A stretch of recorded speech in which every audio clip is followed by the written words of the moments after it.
മനുഷ്യകുലത്തിൻ്റെ പരിണാമചരിത്രം എടുത്തു നോക്കിയാൽ യെസ് പോലെ തന്നെ പ്രധാനമാണ് നോയും. സർവൈവൽ ഓഫ് ദ ഫിറ്റസ്റ്റിലടക്കം നോയുടെ ഒരു സാന്നിധ്യമുണ്ട്. നമ്മുടെ ഒരു പരിവർത്തന ചരിത്രം എടുത്തു നോക്കിയാലും പല അനീതികളോടും നോ പറഞ്ഞുകൊണ്ട് തന്നെയാണ് നമ്മൾ മുന്നോട്ട് വന്നിരിക്കുന്നത്. പക്ഷേ ഇതൊരു വളരെ വൈഡായിട്ടുള്ള ഒരു ടോപ്പിക്കാണ്. അതിനെ നമുക്ക് കുറച്ചുകൂടി നമ്മളിവിടെ കൺസീവ് ചെയ്തിരിക്കുന്നത് റിലേഷൻഷിപ്പിലെ നോകളെ കുറിച്ച് പറയാമെന്ന് കരുതിയിട്ടാണ്. പൗലോ കൊയ്ലോയുടെ ഒരു കോട്ടുണ്ട്, when you say yes to others make sure that you are not saying no to yourself എന്നുള്ളത്. അപ്പോൾ അതിലൂന്നി നിന്നുകൊണ്ട് നമുക്ക് ചർച്ച മുന്നോട്ട് കൊണ്ടുപോകാമെന്ന് കരുതുന്നു. ഇതിൻ്റെ നോയുടെ സാമൂഹികവും മനഃശാസ്ത്രപരവുമായിട്ടുള്ള സമീപനത്തിനെക്കുറിച്ച് CJ ജോൺ സംസാരിക്കുന്നു കരുതുന്നു. അതുപോലെ തന്നെ അതിൻ്റെ അതിജീവന സാധ്യതകളെക്കുറിച്ച് ഡോക്ടർ ആരതി, അതുപോലെ തന്നെ നീതിബോധവുമായി ബന്ധപ്പെട്ട നോയുടെ ഒരു പ്രാധാന്യത്തിനെക്കുറിച്ച് ആശാ ഉണ്ണിത്താനം സംസാരിക്കുമെന്ന് കരുതുന്നു. ആദ്യ ചോദ്യം CJ ജോണിനോടാണ്. ഞാൻ ഇൻട്രോയിൽ പറഞ്ഞതുപോലെ പല പ്രതിഷേധ സമരങ്ങളിലൂടെ പല അനീതികളോടും നോ പറഞ്ഞു വന്നൊരു ചരിത്രമാണ് കേരളത്തിനുള്ളത്, രാഷ്ട്രീയപരമായിട്ടൊക്കെ. പക്ഷേ ആ നോയെ അല്ലെങ്കിൽ ആ പ്രതിഷേധ സമരങ്ങളിലൂടെയൊക്കെ പല അനീതികളോടും നമ്മൾ നോ പറഞ്ഞ് മുന്നോട്ട് വന്നെങ്കിലും നമ്മുടെ ഇൻ്റലക്ച്വൽസ് ആവട്ടെ, സാമൂഹ്യ രാഷ്ട്രീയ മേഖലകളിലുള്ള അല്ലെങ്കിൽ പരിവർത്തന പ്രക്രിയയുടെ ഒക്കെ ഭാഗമായിട്ടുള്ള ആരുമാവട്ടെ, അവർ നോയിനോട്, അതായത് റിലേഷൻഷിപ്പിലെ നോയിനോട് ചിലപ്പോൾ അസഹിഷ്ണുത കാണിച്ചതായിട്ട് നമുക്ക് തോന്നാറുണ്ട്. അപ്പം ഒരു റിലേഷൻഷിപ്പിൽ നോ പറയേണ്ട, അല്ലെങ്കിൽ ഒരു സ്നേഹത്തിൻ്റെ കാര്യത്തിൽ നോ എത്രത്തോളം പ്രധാനമാണ്, അതുപോലെ തന്നെ സ്നേഹത്തിലെ റെഡ് ഫ്ലാഗ്സ് ഏതൊക്കെയാണ് നോ പറയേണ്ടത്? പൊതുജീവിതത്തിൽ അനീതിക്കെതിരെ നോ പറയാൻ മുന്നിട്ട് നിൽക്കുന്ന ആളുകളും അവരുടെ വ്യക്തിപരമായിട്ടുള്ള പരിസരത്തിൽ ചിലപ്പോൾ നോ കേൾക്കാൻ ഇഷ്ടപ്പെടാത്ത ആളുകളായിരിക്കാം. മറ്റുള്ളവരെ അവർക്ക് നോ പറയേണ്ടതായിട്ടുള്ള രീതിയിലുള്ള ഇടപെടലുകൾ ചെയ്യുന്നവരുമായിരിക്കാം. അപ്പോൾ വൈകാരിക പരിസരത്തിൽ നോ പറയുന്നതും നോ സ്വീകരിക്കുന്നതും വ്യക്തിത്വമായിട്ട് ബന്ധപ്പെട്ടുള്ള കാര്യമാണ്. ഒരുപക്ഷെ ഏറ്റവും വലിയ വിപ്ലവം നയിച്ചിട്ടുള്ള ആളുകൾ പോലും പ്രണയബന്ധത്തിലോ റിലേഷൻഷിപ്പിലോ പരമബോറന്മാരോ ബോറത്തികളോ ആയിത്തീരുന്ന സാഹചര്യം നമ്മൾ കാണാറുണ്ട്. കാരണം ഇമോഷണൽ ഇൻ്റലിജൻസ് ഡിഫറൻ്റാണ്. പൊതുബോധത്തിൽ വലിയ വലിയ ഹീറോകളായിട്ട് ചമഞ്ഞാലും വ്യക്തി ജീവിതത്തിൽ വരുമ്പം ഭാര്യയോട് ചോദിച്ചാൽ, കാമിയോട് ചോദിച്ചാൽ പറയും ഇയാളെ സഹിക്കാൻ പറ്റില്ല എന്ന് പറയും. പ്രണയം 3 കല്ലുകൾ കൂട്ടിയിട്ടുള്ള അടുപ്പാന്ന് പറയും. ഒന്ന് അഭിനിവേശമാണ്, പാഷൻ സെക്ഷുവലാണ്. രണ്ടാമത്തത് ഇൻറ്റിമസിയാണ്, ഇഴയെടുപ്പം, വ്യക്തികൾ തമ്മിലുള്ള ഇഴയെടുപ്പം. മൂന്നാമത്തത് പ്രതിബദ്ധത, കമ്മിറ്റ്മെൻറ്റ് വേണം. ഈ ടോക്സിക് ആയിട്ടുള്ള ബന്ധങ്ങളിലൊക്കെ ഇതെല്ലാം ഉണ്ടാവും. പക്ഷെ അതിൻ്റെ കൂടെ തന്നെ ഭീകരമായിട്ടുള്ള ആശ്രയത്വവും കൺട്രോളിങ്ങും എല്ലാം കൂടെ അങ്ങ് ചേരും. അതോടെ ഈ അടിസ്ഥാന ശിലകളുടെ ഗുണം മുഴുവൻ പോയി കിട്ടും. നമ്മൾ നോക്കുമ്പം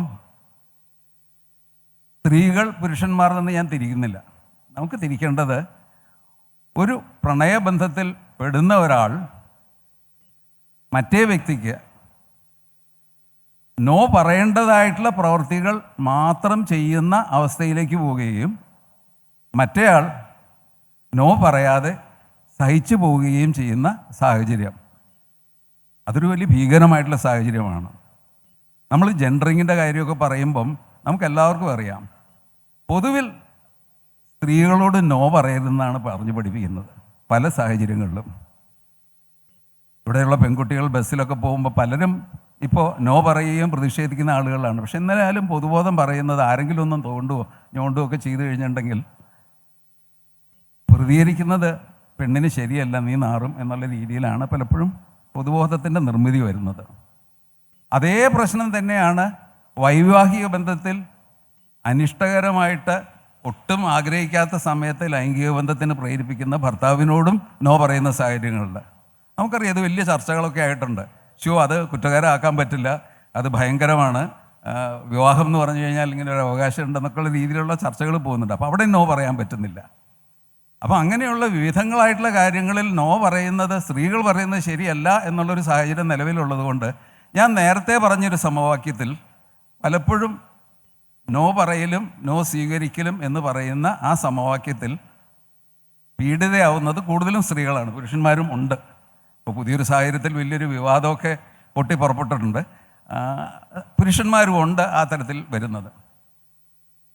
എന്തൊക്കെയാണ് ഒരു ബന്ധത്തിൽ വരുമ്പം നോ പറയണം എന്ന് നിങ്ങളെ പ്രേരിപ്പിക്കേണ്ട കാര്യങ്ങൾ? ബന്ധത്തിൽ വരുമ്പം പതിയെ പതിയെ നല്ല എന്താ പറയുക, ഒരു ഇമോഷണൽ ഡിപ്പെൻഡൻസ് ഒക്കെ ഉണ്ടാക്കാൻ പറ്റുന്ന രീതിയിലുള്ള ഇടപെടലുകളൊക്കെ ഉണ്ടാവും. അപ്പം നമുക്കങ്ങ് വലിയ ഇഷ്ടമാവും. ഇഷ്ടമായി കഴിയുമ്പോൾ പതുക്കെ പതുക്കെ നമുക്ക് വരകൾ വരയ്ക്കാൻ തുടങ്ങും, വട്ടങ്ങൾ വരയ്ക്കാൻ തുടങ്ങും. അവിടെ നിന്ന് മാറാൻ പാടില്ല, ഇവിടെ നിന്ന് മാറാൻ പാടില്ല, ഇയാളോട് മിണ്ടാൻ പാടില്ല. ഫോൺ അടിക്കുമ്പോൾ ഫോണിൽ എൻഗേജ്ഡ് ആണെങ്കിൽ നീ ആരോടാണ് വിളിക്കുന്നത് എന്നുള്ള തരത്തിലുള്ള വാശികൾ കാണുന്നു.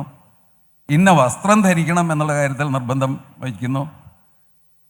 നിന്നെയാണ് ഈ ലോകത്തിൽ ഞാൻ ഏറ്റവും അധികം സ്നേഹിക്കുകയും പ്രണയിക്കുകയും ചെയ്യുന്നിട്ട് ആ വ്യക്തിയുടെ സാമൂഹിക ബന്ധങ്ങളിൽ ക്ലിപ്പിടാൻ തുടങ്ങുന്നു, ചുരുക്കി ചുരുക്കി കൊണ്ടുവരുന്നു. അത്യാവശ്യം ഇതൊക്കെ സഹിക്കാൻ പറ്റാതെ വരുമ്പോഴേക്കും പറ്റില്ലടോ, ഈ രീതിയിൽ പോയാൽ ശരിയാവില്ല എന്ന് പറയുമ്പോഴേക്കും ഉടനെ പ്ലേഡ് എടുത്ത് കൈമുറിച്ചിട്ട് മൊബൈൽ ഫോണിൽ പടം കാണിച്ചിട്ട് നീ ഉപേക്ഷിച്ചാൽ എനിക്ക് ജീവിതമില്ല എന്നുള്ള രീതിയിലുള്ള ചില സമ്മർദ്ദങ്ങൾ വളർത്തുന്നു. ഇതെല്ലാം റെഡ് ഫ്ലാഗ്സ് ആണ്. പക്ഷെ റെഡ് ഫ്ലാഗ്സ് വന്നാൽ പോലും ഇത് സഹിക്കുന്ന മറ്റേയാൾ പലപ്പോഴും നോന്ന് പറയുന്നില്ല. അതിന് പല കാരണങ്ങളുണ്ട്. ഒന്ന്, മറ്റേയാൾ നൽകിയിട്ടുള്ള വലിയ സന്തോഷങ്ങളുടെ എല്ലാം ഒരിതിൽ ഒരു ലഹരിക്ക് അടിമപ്പെട്ട പോലെ ആ ബന്ധത്തിൽ പെട്ടുപോയിട്ടുണ്ടാവും. ഈ ലഹരിക്ക് അടിമപ്പെടുക എന്ന് പറയുന്ന ഇക്വേഷൻ പ്രണയബന്ധങ്ങളിലും ഉണ്ട്. റിലേഷൻഷിപ്പിലും അഡിക്റ്റായി പോകുന്ന സാഹചര്യങ്ങളുണ്ട്. ഈ അഡിക്റ്റ് ആകുമ്പോൾ അഡിക്റ്റീവ് സബ്സ്റ്റൻസ് നമുക്ക് കുഴപ്പം ചെയ്യുന്നത് നമുക്കറിയാം. ഇത് നമ്മളെ കൊണ്ടേ പോവുള്ളൂ എന്നറിയാം, എന്നാലും വിട്ടുപോകാൻ പറ്റില്ല. ഈ തരത്തിലുള്ളൊരു ട്രോമാറ്റിക് ബോണ്ടിങ്ങിലേക്ക് പോയിട്ട് നോ പറയാൻ പറ്റാത്തൊരവസ്ഥയിലേക്ക് മറ്റേ ആൾ പോവുകയും ചെയ്യും. സ്വാഭാവികമായിട്ടും നോ പറയേണ്ട തരത്തിലുള്ള പ്രവൃത്തികളും ഇടപെടലുകളും ചെയ്യുന്ന ആൾക്ക് കുറേ മുൻതൂക്കം കിട്ടുകയും ചെയ്യും. അത് വലിയ പ്രശ്നമാണ്. അങ്ങനെ വരുമ്പം ഇത് പൊട്ടിയും ചീറ്റിയും ഒക്കെ പോവും. ഇങ്ങനെ പൊട്ടിയും ചീറ്റിയും ഒക്കെ പോകുന്ന ബന്ധങ്ങൾ അവസാനം എന്തെങ്കിലും ആയിക്കോട്ടെ, കല്യാണം കഴിച്ചാൽ ശരിയാവും എന്ന് പറഞ്ഞിട്ട് കല്യാണം കഴിച്ചിട്ട് ഒരു വർഷം തികയുന്നതിന് മുമ്പ് അഡ്വക്കേറ്റ് ആശാ ഉണ്ണിത്താൻ്റെ വെള്ളം എടുത്ത് ചെന്നിട്ട് വിവാഹമോചനത്തിനായിട്ട് കാത്തു നിൽക്കുന്ന അവസ്ഥകളും ഉണ്ടാകും. അപ്പോൾ നമ്മുടെ മനസ്സിൽ ഈ നോ പ്രണയത്തിൻ്റെ ഒരു അർത്ഥത്തിൽ മാത്രമല്ല കാണേണ്ടത്. പല സന്ദർഭങ്ങളിലും ഈ നോ പറയും. ഒരുപക്ഷെ തൊഴിലിടങ്ങളിൽ നോ പറയേണ്ട കാര്യങ്ങളുണ്ടോ? അപ്പോൾ തൊഴിലിടത്ത് ഒരു ബോസ് ഒരു സ്ത്രീയായിട്ടുള്ള ഒരു കീഴുദ്യോഗസ്ഥയോട് അധിക ജോലി ചെയ്യാൻ പറഞ്ഞു കഴിഞ്ഞിട്ടുണ്ടെങ്കിൽ കീഴുദ്യോഗസ്ഥ പറയാണ്, സാറേ എനിക്ക് ഭയങ്കര മറ്റ് ചുമതലകളുണ്ട്, എനിക്കിത് എടുക്കാൻ പറ്റില്ല എന്ന് പറയുമ്പോഴേക്കും സ്ത്രീക്ക് എന്തുകൊണ്ട് ഇത് നോ എന്ന് പറയുന്നു എന്നുള്ള തരത്തിലേക്കുള്ള ചോദ്യങ്ങൾ വരും. അപ്പോൾ ഈ നോയ്ക്ക് ഒരുപാട് വിശാലമായിട്ടുള്ള അർത്ഥമുണ്ട്. പക്ഷേ റിലേഷൻഷിപ്പിൽ എപ്പോഴും നോ പറയേണ്ട ഇടപെടലുകൾ വരുന്നതിന് ഉള്ള ആ തരത്തിലുള്ള കാര്യങ്ങൾ കാണുമ്പോൾ അത് റെഡ് ഫ്ലാഗാണ്, സൂക്ഷിക്കണം. അപ്പോൾ നോ പറയുക തന്നെ വേണം, അല്ലെങ്കിൽ നിങ്ങൾ പെട്ടു എന്നുള്ളതാണ്. ഡോക്ടർ, ഇപ്പം ചിലർക്ക് പ്രണയം ലഹരി പോലെയാണെന്ന് പറഞ്ഞല്ലോ. പക്ഷേ ഇപ്പോൾ ഈ അടുത്ത ചോദ്യം ആരതിനോടാണ്, ഡോക്ടർ ആരതിനോട്. അപ്പം പക്ഷെ അടുത്തിടെ ഒരു പഠനം വന്നപ്പം അതിൽ പറയുന്നുണ്ട്, ഒരു ഓക്സ്ഫോർഡിൻ്റെ പഠനമാണെന്ന് തോന്നുന്നു, മദ്യം പോലെയും അതല്ല മറ്റ് ഡ്രഗ്സ് പോലെയും തന്നെ ലഹരി തന്നെയാണ്, അഡിക്ഷൻ തന്നെയാണ് പ്രണയം എന്ന് പറയുന്നുണ്ട് പുതിയ പഠനം. അപ്പം നമുക്കൊരു പുറമേ നിന്നൊരാളെ ആയിട്ട് പ്രണയത്തിനെ കാണുമ്പം, അല്ലെങ്കിൽ അതിലെ പല ടോക്സിസിറ്റീനെയൊക്കെ നമുക്ക് കാണുമ്പം നിങ്ങൾക്ക് എളുപ്പം നോ പറഞ്ഞുകൂടായിരുന്നു എന്ന് അതിൽ കക്ഷിയല്ലാത്ത ഒരാൾക്ക് ഉപദേശിക്കാൻ എളുപ്പമാണ്. പക്ഷേ നമ്മൾ അതിൽ കാണാത്തതിനപ്പുറമുള്ള ചില സൈക്കോളജിക്കൽ ബാരിയേഴ്സ്, മനഃശാസ്ത്രപരമായ തടസ്സങ്ങൾ, വേണമെങ്കിൽ ഫിസിയോളജിക്കലായിട്ടുള്ള തടസ്സങ്ങൾ വരെ ഉണ്ടാവാം. അതിനെക്കുറിച്ച് സംസാരിക്കേണ്ടതുണ്ടെന്ന് തോന്നുന്നു. നിലീന, വളരെ പ്രസക്തമായൊരു ക്വസ്റ്റ്യനാണ് ഇപ്പോൾ ചോദിച്ചത്. കാരണം എൻ്റെ കൺസൾട്ടേഷനിൽ വരുന്ന ഒരു ഒട്ടുമുക്കാൽ കേസും ഇതാണെന്ന് തന്നെ പറയാം. ഇൻഡിവിജ്വൽ കേസസ് അവർക്ക് കാര്യമായിട്ട് അറിയാൻ പറ്റുന്നില്ല, ഞാൻ എന്തുകൊണ്ട് ഇതിൽ വീണ്ടും സ്റ്റിക്ക് ചെയ്ത് നിൽക്കുന്നുണ്ട് ഈ ഒരു റിലേഷൻഷിപ്പിൽ.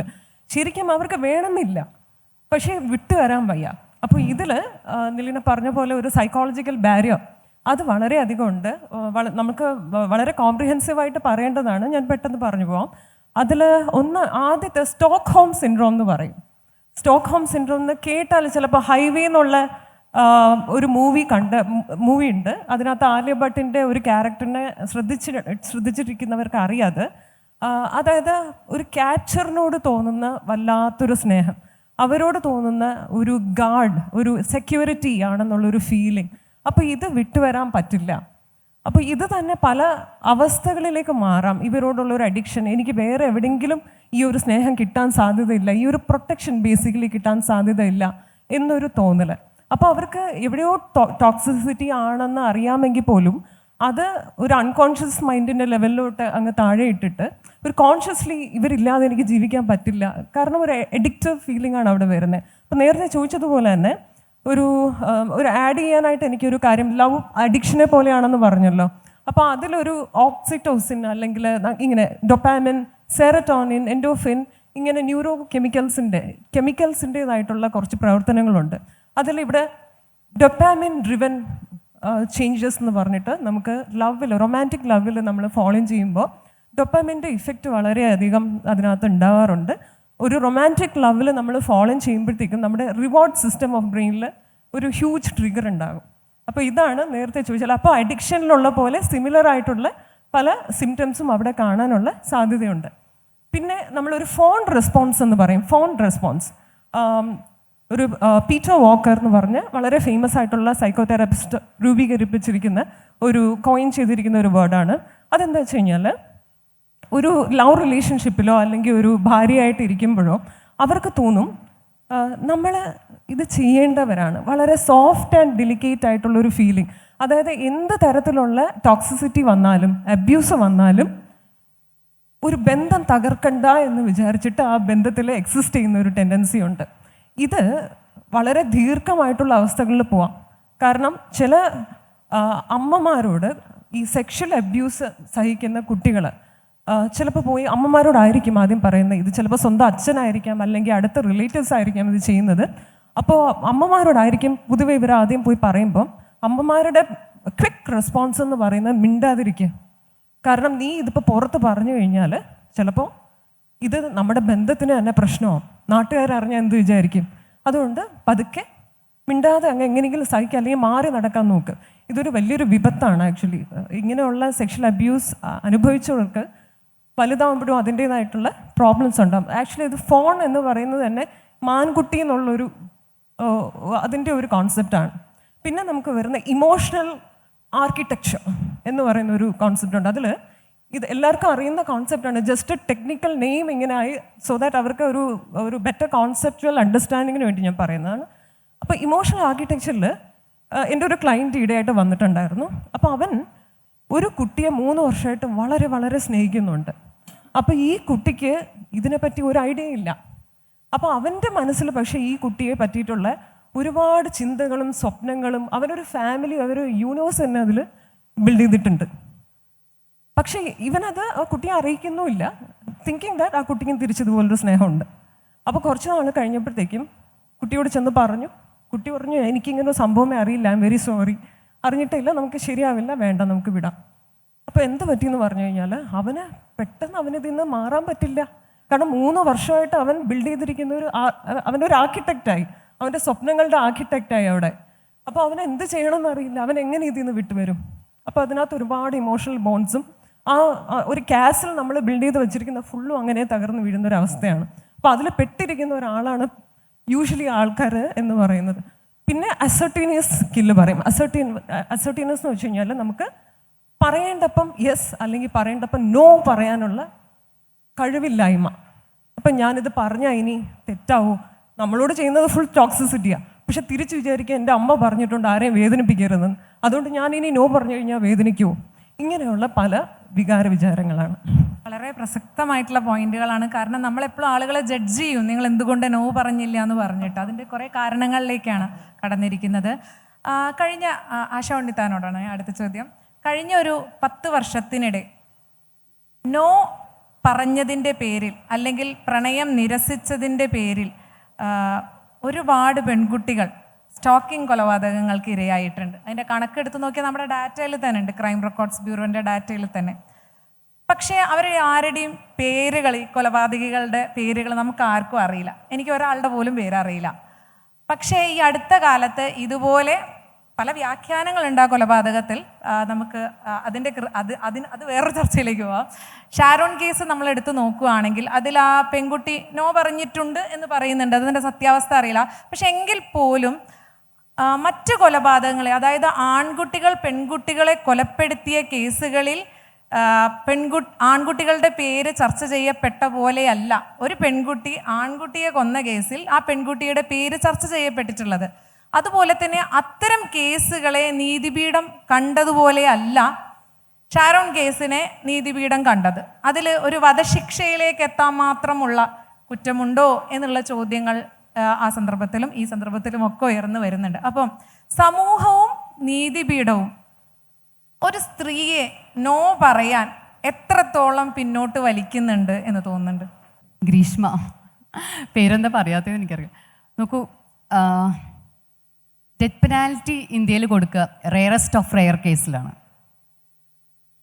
ബന്ധങ്ങളുടെ ഇടയിലുണ്ടാകുന്ന വയലൻസ്, ആ അതിക്രമങ്ങൾ കൊലപാതകങ്ങളിലേക്ക് മാറിയിട്ടുള്ളത് നിലീന പറഞ്ഞതുപോലെ ധാരാളം കേസുകളുണ്ട്. എപ്പോഴും പ്രതിസ്ഥാനത്ത് അക്യൂസ്ഡായിട്ട് തെളിയിക്കപ്പെട്ട് പ്രതിയായി ശിക്ഷ അനുഭവിക്കേണ്ടി വരാറ് പുരുഷന്മാരാണ്. കാരണം വയലൻസ് എപ്പോഴും പുരുഷന്മാരുടെ കയ്യിലാണ് പതിവ്, ആ ടൂളായിട്ട് അവർ ഉപയോഗിക്കാറ്. കാരണം അനുസരിക്കാത്ത ഭാര്യയെ, അനുസരിക്കാത്ത കാമുകിയെ, പ്രണയിക്കാത്ത സ്ത്രീയെ പിന്നാലെ നടന്നു പോയി ആസിഡ് അറ്റാക്ക് ചെയ്യുക, അങ്ങനെ തുടങ്ങിയ പല സംഗതികൾ നമുക്കറിയാവുന്ന കാര്യങ്ങളാണ്. അവർക്കൊന്നും വധശിക്ഷ കിട്ടിയിട്ടില്ല. കാരണം റെയറസ്റ്റ് ഓഫ് ദ റെയർ കേസല്ല, സ്ഥിരമാണല്ലോ. ആണിന് സ്ത്രീയെ ഉപദ്രവിക്കാം, വേണ്ടി വന്നാൽ കൊല്ലാം. ആദ്യമായിട്ടല്ല കൊല്ലുന്നത്. ധാരാളം കൊലപാതകങ്ങൾ ഇന്ത്യയിൽ ഉണ്ടായതുകൊണ്ട് ഇന്ത്യയിലെ നീതിപീഠം അത്തരം ആണുങ്ങളെയൊന്നും തൂക്കിക്കൊല്ലാൻ വിധിച്ചില്ല. എന്നാൽ ഒരു സ്ത്രീ ഗതികെട്ടോ നോ പറഞ്ഞിട്ടോ എല്ലാം കഴിഞ്ഞ് ഏറ്റവും അവസാനത്തെ ടൂളായിട്ട് എത്ര പ്രീ പ്ലാൻഡ് ആയാലും എങ്ങനെയായാലും ശരി ഒരു കൊലപാതകത്തിലേക്ക് ആ പെൺകുട്ടി എത്തിയപ്പോൾ റെയറസ്റ്റ് ഓഫ് ദി റെയർ കേസിന് കൊടുക്കേണ്ടുന്ന ആ ഡെത്ത് പെനാൽറ്റിയാണ് കൊടുത്തത്. ഡെത്ത് പെനാൽറ്റി ലോകത്ത് മുഴുവനും എടുത്തു കളഞ്ഞുകൊണ്ടിരിക്കുന്ന സമയത്ത് ഒരു നോ പറഞ്ഞ ധൈര്യം കാണിക്കുകയും ആ നോ ഇംപ്ലിമെൻറ്റ് ചെയ്യാൻ വേണ്ടി ഏറ്റവും മോശം മാർഗം ഒരിക്കൽ സ്വീകരിക്കാൻ പാടില്ല, മറ്റൊരു വ്യക്തിയുടെ ജീവൻ എടുക്കാൻ പാടില്ല, ഒക്കെ ശരി തന്നെ. പക്ഷേ അവരെ ശിക്ഷിച്ച രീതി ഉണ്ടല്ലോ, അത് ഡെത്ത് പെനാൽറ്റിയാണ്. കേരളത്തിലെ ഓരോ സ്ത്രീക്കും പാഠമാണ്. നീ നോ പറ, അല്ലെങ്കിൽ നോ പറയുകയോ അതിൻ്റെ അപ്പുറം വരുമോ, നിങ്ങൾക്ക് വയലൻസ് സഹിക്കാൻ പറ്റാതെ സെൽഫ് ഡിഫെൻസീവായി പോലും, ഈ കുട്ടി ഇപ്പോൾ സെൽഫ് ഡിഫെൻസീവ് അല്ല, സെൽഫ് ഡിഫെൻസീവായി പോലും നിങ്ങൾ തിരിച്ച് ട്രിഗർ ചെയ്ത് എന്തെങ്കിലും സംഭവിച്ചാൽ ഡെത്ത് പെനാൽറ്റി ഉറപ്പാണ് എന്ന രീതിയിലുള്ള ഒരു സാമൂഹ്യ ബോധത്തെ ശരിവയ്ക്കുന്ന ഒരു വിധിയായി പോയി എന്ന് ഹ്യൂമൻ റൈറ്റ് ആംഗിളിൽ നിന്ന് എനിക്ക് പറയാതിരിക്കാൻ പറ്റില്ല. അത് ശരിയല്ല. ആ കുട്ടിയുടെ കേസുമായി ബന്ധപ്പെട്ടുകൊണ്ട് താഴെ കോടതിയിൽ നിന്നും മുകളിലേക്ക് പോണ സമയത്ത് എനിക്ക് ഉറപ്പാണ് അവിടെ ലോയാണ് അവിടുത്തെ ഏറ്റവും വലിയ ചർച്ചയിൽ വരിക. അന്നേരം നീതി വേറെ രീതിയിൽ വരുമെന്നാണ് ഞാൻ പ്രതീക്ഷിക്കുന്നത്. ഓക്കെ ഡോക്ടറെ, ഇതിനോട് ചേർത്ത് വെച്ചുകൊണ്ട് പറയേണ്ടതുണ്ട്. അതായത് നമ്മൾ ഇത്തരത്തിലുള്ള വാർത്തകളൊക്കെ കൊടുക്കുമ്പോഴേ സോഷ്യൽ മീഡിയ ഒക്കെ ആണെങ്കിലും ചർച്ച ചെയ്യുന്നൊരു പ്രയോഗം ഉണ്ടല്ലോ, തേപ്പ് എന്ന് പറയുന്നത്. ഈ തേപ്പിനെ വല്ലാതെ അങ്ങ് ഗ്ലോറിഫൈ ചെയ്യുന്നുണ്ട്. അതായത് സിനിമകളിലൂടെയാണെങ്കിലും കഥകളിലൂടെയാണെങ്കിലും സോഷ്യൽ മീഡിയയിലെ റീൽസിലൂടെയാണൊക്കെ പരിഹാസമായിട്ടും പിന്നെ അതുപോലെ തന്നെ പെൺകുട്ടികളെ ടീസ് ചെയ്യാനുള്ളൊരു മാർഗമായിട്ടൊക്കെ തേപ്പ് മാറുന്നുണ്ട്. അത് കൂടുതലും രണ്ട് ഭാഗത്തൊന്നും ഉണ്ടാവുന്നെങ്കിൽ പോലും അത് കൃത്യമായിട്ട് ആണുങ്ങളുടെ ആയുധമായിട്ട് തന്നെയാണ് മാറിയിട്ടുള്ളത്. അപ്പം ഇത്തരത്തിലുള്ള തേപ്പ് എന്ന് പറയുന്ന ഈ പ്രയോഗം എന്ന് പറയുന്നത് അല്ലെങ്കിൽ തേപ്പ് എന്ന് പറയുന്ന ആ വാക്ക് എന്ന് പറയുന്നത് എത്രത്തോളം ഈ നോ പറയുന്നതിൽ നിന്ന് നമ്മളെയൊക്കെ പിന്തിരിപ്പിക്കുന്ന ഒരു ഘടകമാണ് എന്നുള്ളത് ലൂന്നി ഒന്ന് സംസാരിക്കാൻ പറ്റുമോ? 3 സ്ത്രീകളുടെ ഇടയിൽ പെട്ടിട്ടിരുന്നാണ്ട് ഞാൻ വർത്തമാനം പറയുന്നത്. അപ്പോൾ അതുകൊണ്ട് ഞാൻ വല്ലാതെ ഭയപ്പെട്ടിട്ട് സംസാരിക്കണം. പുതിയ കാലമൊക്കെയാണ്. ശരിയാണ്, തേപ്പ് എന്ന് പറയുന്നത് ഏകപക്ഷീയമായിട്ടാണ് ഇപ്പോൾ പ്രയോഗിക്കപ്പെടുന്നത്. യഥാർത്ഥത്തിൽ തേപ്പ് എന്ന് പറയുന്നത് ഒരു ജെൻഡർ ന്യൂട്രൽ ആയിട്ടുള്ള പ്രയോഗമാണ്. അത് ആണ് തേച്ചാലും പെണ്ണ് തേച്ചാലും തേപ്പ് തന്നെ ആയിരിക്കും എന്നുള്ളതാണ് അതിൻ്റെ സത്യം. പക്ഷെ തേപ്പുകാരിയാണ് ചർച്ച ചെയ്യപ്പെടുന്നത്. തേപ്പുകാരിയാണ് ചർച്ച ചെയ്യപ്പെടുന്നത്. അതിലൊരു ലിംഗ അനീതി ഉണ്ടെന്നാണ് പറയുക. ആ തേപ്പിൻ്റെ പ്രയോഗത്തിലൊരു ലിംഗ അനീതിയുണ്ട്. എനിക്കറിയില്ല. ഒരുപാട് മാതാപിതാക്കൾ മനസ്സിലാക്കാത്തൊരു കാര്യമുണ്ട്. കുട്ടികളോട് നോ എന്ന് പറയണതും സ്നേഹത്തിൻ്റെ പ്രകടനമാണ്. ഒരുപാട് മാതാപിതാക്കൾ നോ പറയാറില്ല. അവരാവശ്യപ്പെടുന്നതൊക്കെ ഏസ് പറഞ്ഞിട്ട് പോവുക ചെയ്യുന്നത്. നോ പറയുന്നതിൻ്റെ ഒരു ഗുണം എന്താണെന്ന് വെച്ച് കഴിഞ്ഞാൽ അവർ ഭാവിയിൽ പ്രണയത്തിലൊക്കെ ഏർപ്പെടുമ്പം ഒരു നോയെ സ്വീകരിക്കാൻ കുറച്ചുകൂടെ പ്രാപ്തരാകും. കാരണം ഒരു കാര്യം ആവശ്യപ്പെടുന്നു ആ കുട്ടി, അത് മാറ്റി വയ്ക്കുക, ഇപ്പം പറ്റില്ല എന്ന് പറയുമ്പോൾ ഉണ്ടാകുന്ന വൈകാരിക പ്രശ്നങ്ങളെ ചെറുപ്പം മുതലേ അവർക്ക് കൈകാര്യം ചെയ്യാനുള്ള പ്രാപ്തി ഉണ്ടായിക്കഴിഞ്ഞാൽ ഒരു പെൺകുട്ടിയും എന്നെ തേച്ചിട്ട് പോയി എന്ന് പറയേണ്ട സാഹചര്യം വരില്ല. വളരെ കൃത്യമായിട്ട് എന്തുകൊണ്ട് എൻ്റെ കാമുകി എന്നോട് നോ എന്ന് പറഞ്ഞത് മനസ്സിലാക്കാനും അതിനെ ഉൾക്കൊള്ളാനും അതിനെ ആദരിക്കാനും ആ ബൗണ്ടറീസ് അക്സെപ്റ്റ് ചെയ്യാനും പ്രണയത്തിൽ ഏർപ്പെടുമ്പം നോ പറയാനുള്ള അവകാശം കൂടി രണ്ടു പേർക്കും ഉണ്ട് എന്ന് മനസ്സിലാക്കാനും ഒക്കെ പറ്റും. വളർത്തറ് വല്ലാതെ ഒരു താളം തെറ്റി നിൽക്കുന്ന ഒരു സാഹചര്യമാണ്. എന്നിട്ട് എന്താ സംഭവിക്കുക? ഈ നോ പറയാതെ വളർത്തുന്ന കുട്ടികൾ ടീനേജിലോ യുവത്വത്തിലേക്കോ എത്തുമ്പോഴേക്കും പെട്ടെന്ന് മാതാപിതാക്കൾക്ക് ഒരു ബോധം വരികയാണ്. പല കാര്യങ്ങളും ഇവൻ ചെയ്യുന്നത് ശരിയല്ല, നോ നോ നോ എന്ന് പറയണം. ആ പെണ്ണിനെ നീ വഴിയിൽ ടീസ് ചെയ്ത് ശരിയായില്ല, അങ്ങനെ ചെയ്ത് ശരിയായില്ല എന്ന് പറയുമ്പോഴേക്കും ഇവന് ഈ നോയും ഉൾക്കൊള്ളാൻ പറ്റുന്നില്ല. അപ്പോൾ അവൻ അഗ്രസീവ് ആവും. അപ്പോൾ അതുകൊണ്ട് നോ പറയാൻ പറ്റാത്ത സാഹചര്യത്തിലേക്ക് മുതിർന്നു വരുമ്പോൾ ഈ കുട്ടികളെല്ലാം വളർന്നു വരികയും ചെയ്യും. മറ്റൊരു കാര്യം, ഇപ്പം സ്ത്രീകൾ ഇരിക്കുന്നതുകൊണ്ട് പേടിച്ചിട്ട് പറയല്ല, പെൺകുട്ടികളിലും യുവതികളിലും വന്നിട്ടുള്ള മാറ്റങ്ങൾ വേണ്ട രീതിയിൽ ഒരുപാട് ആണുങ്ങൾ അല്ലെങ്കിൽ ആണുങ്ങളുടെ പൊതുബോധം ഉൾക്കൊണ്ടിട്ടുണ്ടോ എന്നുള്ള കാര്യത്തിൽ സംശയമാണ്. ഒരുപക്ഷെ നമ്മുടെ വളർത്തലിൽ ആൺകുട്ടികളെ വളർത്തുന്നതിലൊരു വലിയ പാകപ്പഴ വരുന്നുണ്ട്. കാരണം പെൺകുട്ടികളും പഠിച്ചിട്ടുണ്ട്, പെൺകുട്ടികളുടെ അവകാശത്തെക്കുറിച്ച് ബോധവതികളാണ്, ലൈംഗികത ഉൾപ്പെടെയുള്ള കാര്യങ്ങൾക്ക് അവർക്ക് നിലപാടുകളുണ്ട്. ആ സന്ദർഭങ്ങളിൽ അനിഷ്ടകരമായിട്ടുള്ള കാര്യങ്ങളോട് സ്ത്രീകളും നോ പറയും. അത് ഉൾക്കൊള്ളാൻ പ്രാപ്തിയുള്ള രീതിയിൽ വളരണം ആൺകുട്ടികൾ എന്നുള്ള രീതിയിൽ കുട്ടികളെ വളർത്തുന്നുണ്ടോ എന്ന കാര്യത്തിൽ സംശയമാണ്. എനിക്ക് തോന്നുന്നു ഇപ്പോഴത്തെ ആൺകുട്ടികൾ പലരും കൺഫ്യൂസ്ഡാണ്. കാരണം ഒരു പെൺകുട്ടി ഒരു 6 മാസം 1 വർഷമൊക്കെ കഴിഞ്ഞിട്ട് നോ പറഞ്ഞു കഴിയുമ്പോഴേക്കും അവൻ ആകെ കൺഫ്യൂസ്ഡായി. എന്ത് ചെയ്യണമെന്ന് അറിയില്ല. അവനെ കൊല്ലണോ, അല്ലെങ്കിൽ ഈ പെണ്ണിനെ കൊല്ലണോ, അല്ലെങ്കിൽ ഇവളുടെ കല്യാണം മുടക്കണോ, ഇമാതിരിയുള്ള അവസ്ഥകളിലേക്ക് വേണം. അതിനിപ്പോൾ സോഷ്യൽ മീഡിയ ഒക്കെ ഉള്ളത് കൊണ്ട് ഒരു പ്രശ്നമില്ല. ടാർണിഷ് ചെയ്യാനൊക്കെ വളരെ സൈബർ ബുള്ളിങ് ഒക്കെ വളരെ എളുപ്പമാകൊണ്ട് ആ ഒരു ലെവലിലേക്ക് പോകും. അപ്പോൾ ആരോഗ്യകരമായിട്ട് നോ പറയാനും നോ സ്വീകരിക്കാനും പറ്റുന്ന ഒരു മനസ്ഥിതിയിലേക്ക് നമ്മുടെ കുട്ടികളെ വളർത്താൻ പറ്റിയില്ലെങ്കിൽ ഇനിയും കൊലപാതകങ്ങളൊക്കെ ഉണ്ടാവും. ഇതിപ്പോൾ ഒറ്റപ്പെട്ട സംഭവം എന്നുള്ള രീതിയിൽ ഗ്രീഷ്മേനെ വധശിക്ഷയ്ക്ക് വിധിച്ചു. പക്ഷേ എനിക്ക് തോന്നുന്നു ഒരുപാട് ഗ്രീഷ്മകൾ ഉണ്ടായേക്കും. കാരണം നോ പറയുന്ന ആളെ ചിലപ്പോൾ ഏതെങ്കിലും വിധത്തിൽ ഇല്ലായ്മ ചെയ്യണം എന്നൊക്കെ വിചാരിക്കുന്ന പെൺകുട്ടികൾ ഉണ്ടാവാം. അതും ഒരു കാലത്തിൻ്റെ പരിവർത്തനത്തിൻ്റെ ഒരു ഘട്ടത്തിൽ ഉണ്ടാവുന്ന സാഹചര്യം. ഡോക്ടർ, ഒരു ഉപചോദ്യം കൂടി. നമ്മുടെ ഒരു മിഡിൽ ക്ലാസ് സൊസൈറ്റി ഒരുവിധം ഇപ്പം വിശപ്പിൻ്റെ പ്രശ്നം നമുക്കില്ല, പിന്നെ എന്താ പറയുക, ഒരുവിധം എല്ലാം നമുക്ക് ലഭ്യമാണ്, റിസോഴ്സസുകൾ. വലിയ രീതിയിലുള്ള വാറ് പോലുള്ള യുദ്ധങ്ങൾ പോലുള്ള അങ്ങനെ വലിയ സാമൂഹിക പ്രശ്നങ്ങളൊന്നും ഇപ്പം നമ്മുടെ സൊസൈറ്റിയിലില്ല. അപ്പം പൊതുവേ നമുക്കിപ്പോൾ മക്കളുണ്ടാവുമ്പോഴും അവർക്ക് നമ്മൾ പണ്ട് അനുഭവിക്കുന്നതിനേക്കാൾ അപ്പുറത്ത് നൽകിക്കൊണ്ട് അവരെ വളർത്തണമെന്ന് നമ്മൾ താല്പര്യപ്പെടുന്നുണ്ട്. അത്തരത്തിൽ കുട്ടികൾ വളരുമ്പോൾ തന്നെ നമ്മൾ അവരോട് ഒന്നിലും നോ പറയാണ്ട് ശീലിക്കുന്നത് ഈ വലുതാകുമ്പോൾ ഉള്ള അവരുടെ നോ എന്താ പറയുക, കൺസീവ് ചെയ്യുന്നതിൽ, സ്വീകരിക്കുന്നതിൽ, അല്ലെങ്കിൽ നോ കേൾക്കുന്നതിലൊക്കെ അവർക്ക് പ്രശ്നം സൃഷ്ടിക്കുന്നുണ്ടോ? പാരൻറ്റിങ്ങിന് എന്തെങ്കിലും പ്രശ്നമുണ്ടോ? അല്ല, അത് തന്നെയാണ് ഞാൻ സൂചിപ്പിച്ചതും. എന്ന് വെച്ച് കഴിഞ്ഞാൽ പാരൻറ്റിങ്ങിൽ ജെൻഡർ നീതിയുടെ, ജെൻഡർ ഈക്വാളിറ്റിയുടെ പ്രിൻസിപ്പിൾസ് ഒന്നും പാരൻറ്റിങ്ങിൽ ഇപ്പോൾ വരുന്നില്ല എന്നുള്ളത് വാസ്തവമാണ്. അപൂർവം ചില കുടുംബങ്ങൾ ഇതെല്ലാം പ്രാവർത്തിയാക്കുന്നുണ്ട്. ആ തരത്തിലുള്ളൊരു പാരൻറ്റിങ് വന്നില്ലെങ്കിൽ വലിയ അപകടം ഉണ്ടാകും എന്നുള്ളത് സംശയമൊന്നുമില്ല. അത് ആ രീതിയിലുള്ളൊരു പരിവർത്തനം പാരൻറ്റിങ്ങിൽ വരേണ്ടതുണ്ട്. എല്ലാ മാതാപിതാക്കളും, ഒരുപക്ഷെ ഇതിലുള്ള ചെറുപ്പക്കാരായിട്ടുള്ള യുവതിയുവാക്കന്മാർ അവർ പേരൻസ് ആകുമ്പം ജെൻഡർ ഈക്വാളിറ്റിയോടെ അതിൻ്റെ പാഠങ്ങൾ പഠിപ്പിച്ച് നോ ഉൾക്കൊള്ളാൻ പഠിപ്പിക്കുന്ന, ചില സന്ദർഭങ്ങളിൽ ശക്തമായി നോ പറയേണ്ടടുത്ത് വൈകാതെ പറയുക എന്നുള്ള രീതിയിലേക്ക് പോകേണ്ടി വരും. ഒരു ബന്ധത്തിൽ ഇമാതിരി ഒരു ടോക്സിസിറ്റി വന്നാൽ 2 വഴിയേ ഉള്ളൂ. ഒന്ന്, അത് ഏതെങ്കിലും രീതിയിൽ റിപ്പയർ ചെയ്യാൻ പറ്റുമെന്നാണ് നോക്കണം.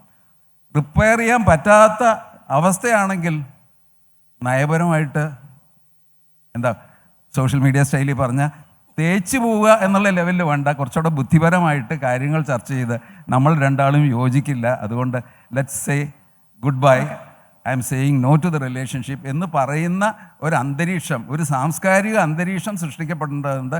അതിനാണും പെണ്ണും റെഡി ആവേണ്ടി വരും. ഡോക്ടർ ആരതിയോടാണ് അടുത്ത ചോദ്യം. പ്രണയം വസൂരി പോലെയാണ്, അത് കുരുവാണോ അതോ കുളിരാണോ എന്ന് മനസ്സിലാവില്ലെന്ന് സച്ചിദാനന്ദൻ പറഞ്ഞിട്ടുണ്ട്. അപ്പം നമ്മൾ ഈ ടോക്സിക് പ്രണയങ്ങൾ എന്ന് പറയുന്നത് പലപ്പോഴും ടോക്സിസിറ്റീനെ ആസ്വദിക്കുന്നവരുണ്ട്, അതുപോലെ പൊസസീവ്നെസ്സിനെ ആഗ്രഹിക്കുന്നവരുണ്ട്. ആ തരത്തിൽ ടോക്സിസിറ്റി ആസ്വദിക്കലും അതുപോലെ പൊസസീവ്നെസ് ആഗ്രഹിക്കുന്നതും ഒക്കെ ഒരു വലിയ തെറ്റാണോ? ഇതിൻ്റെ ഒരു അതിർവരമ്പ് എങ്ങനെയാണ്? അതിനെക്കുറിച്ചൊന്ന് സംസാരിക്കും. ഇപ്പോൾ ടോക്സിസിറ്റി ആസ്വദിക്കാൻ വളരെ വലിയ കാരണങ്ങളുണ്ട്. കാരണം നേരത്തെ ഡോക്ടർ പറഞ്ഞതുപോലെ ഒരു ട്രോമ ബോണ്ടിങ് എന്ന് പറയുന്നിട്ട് ദർ ഇസ് എ കോൺസെപ്റ്റ്.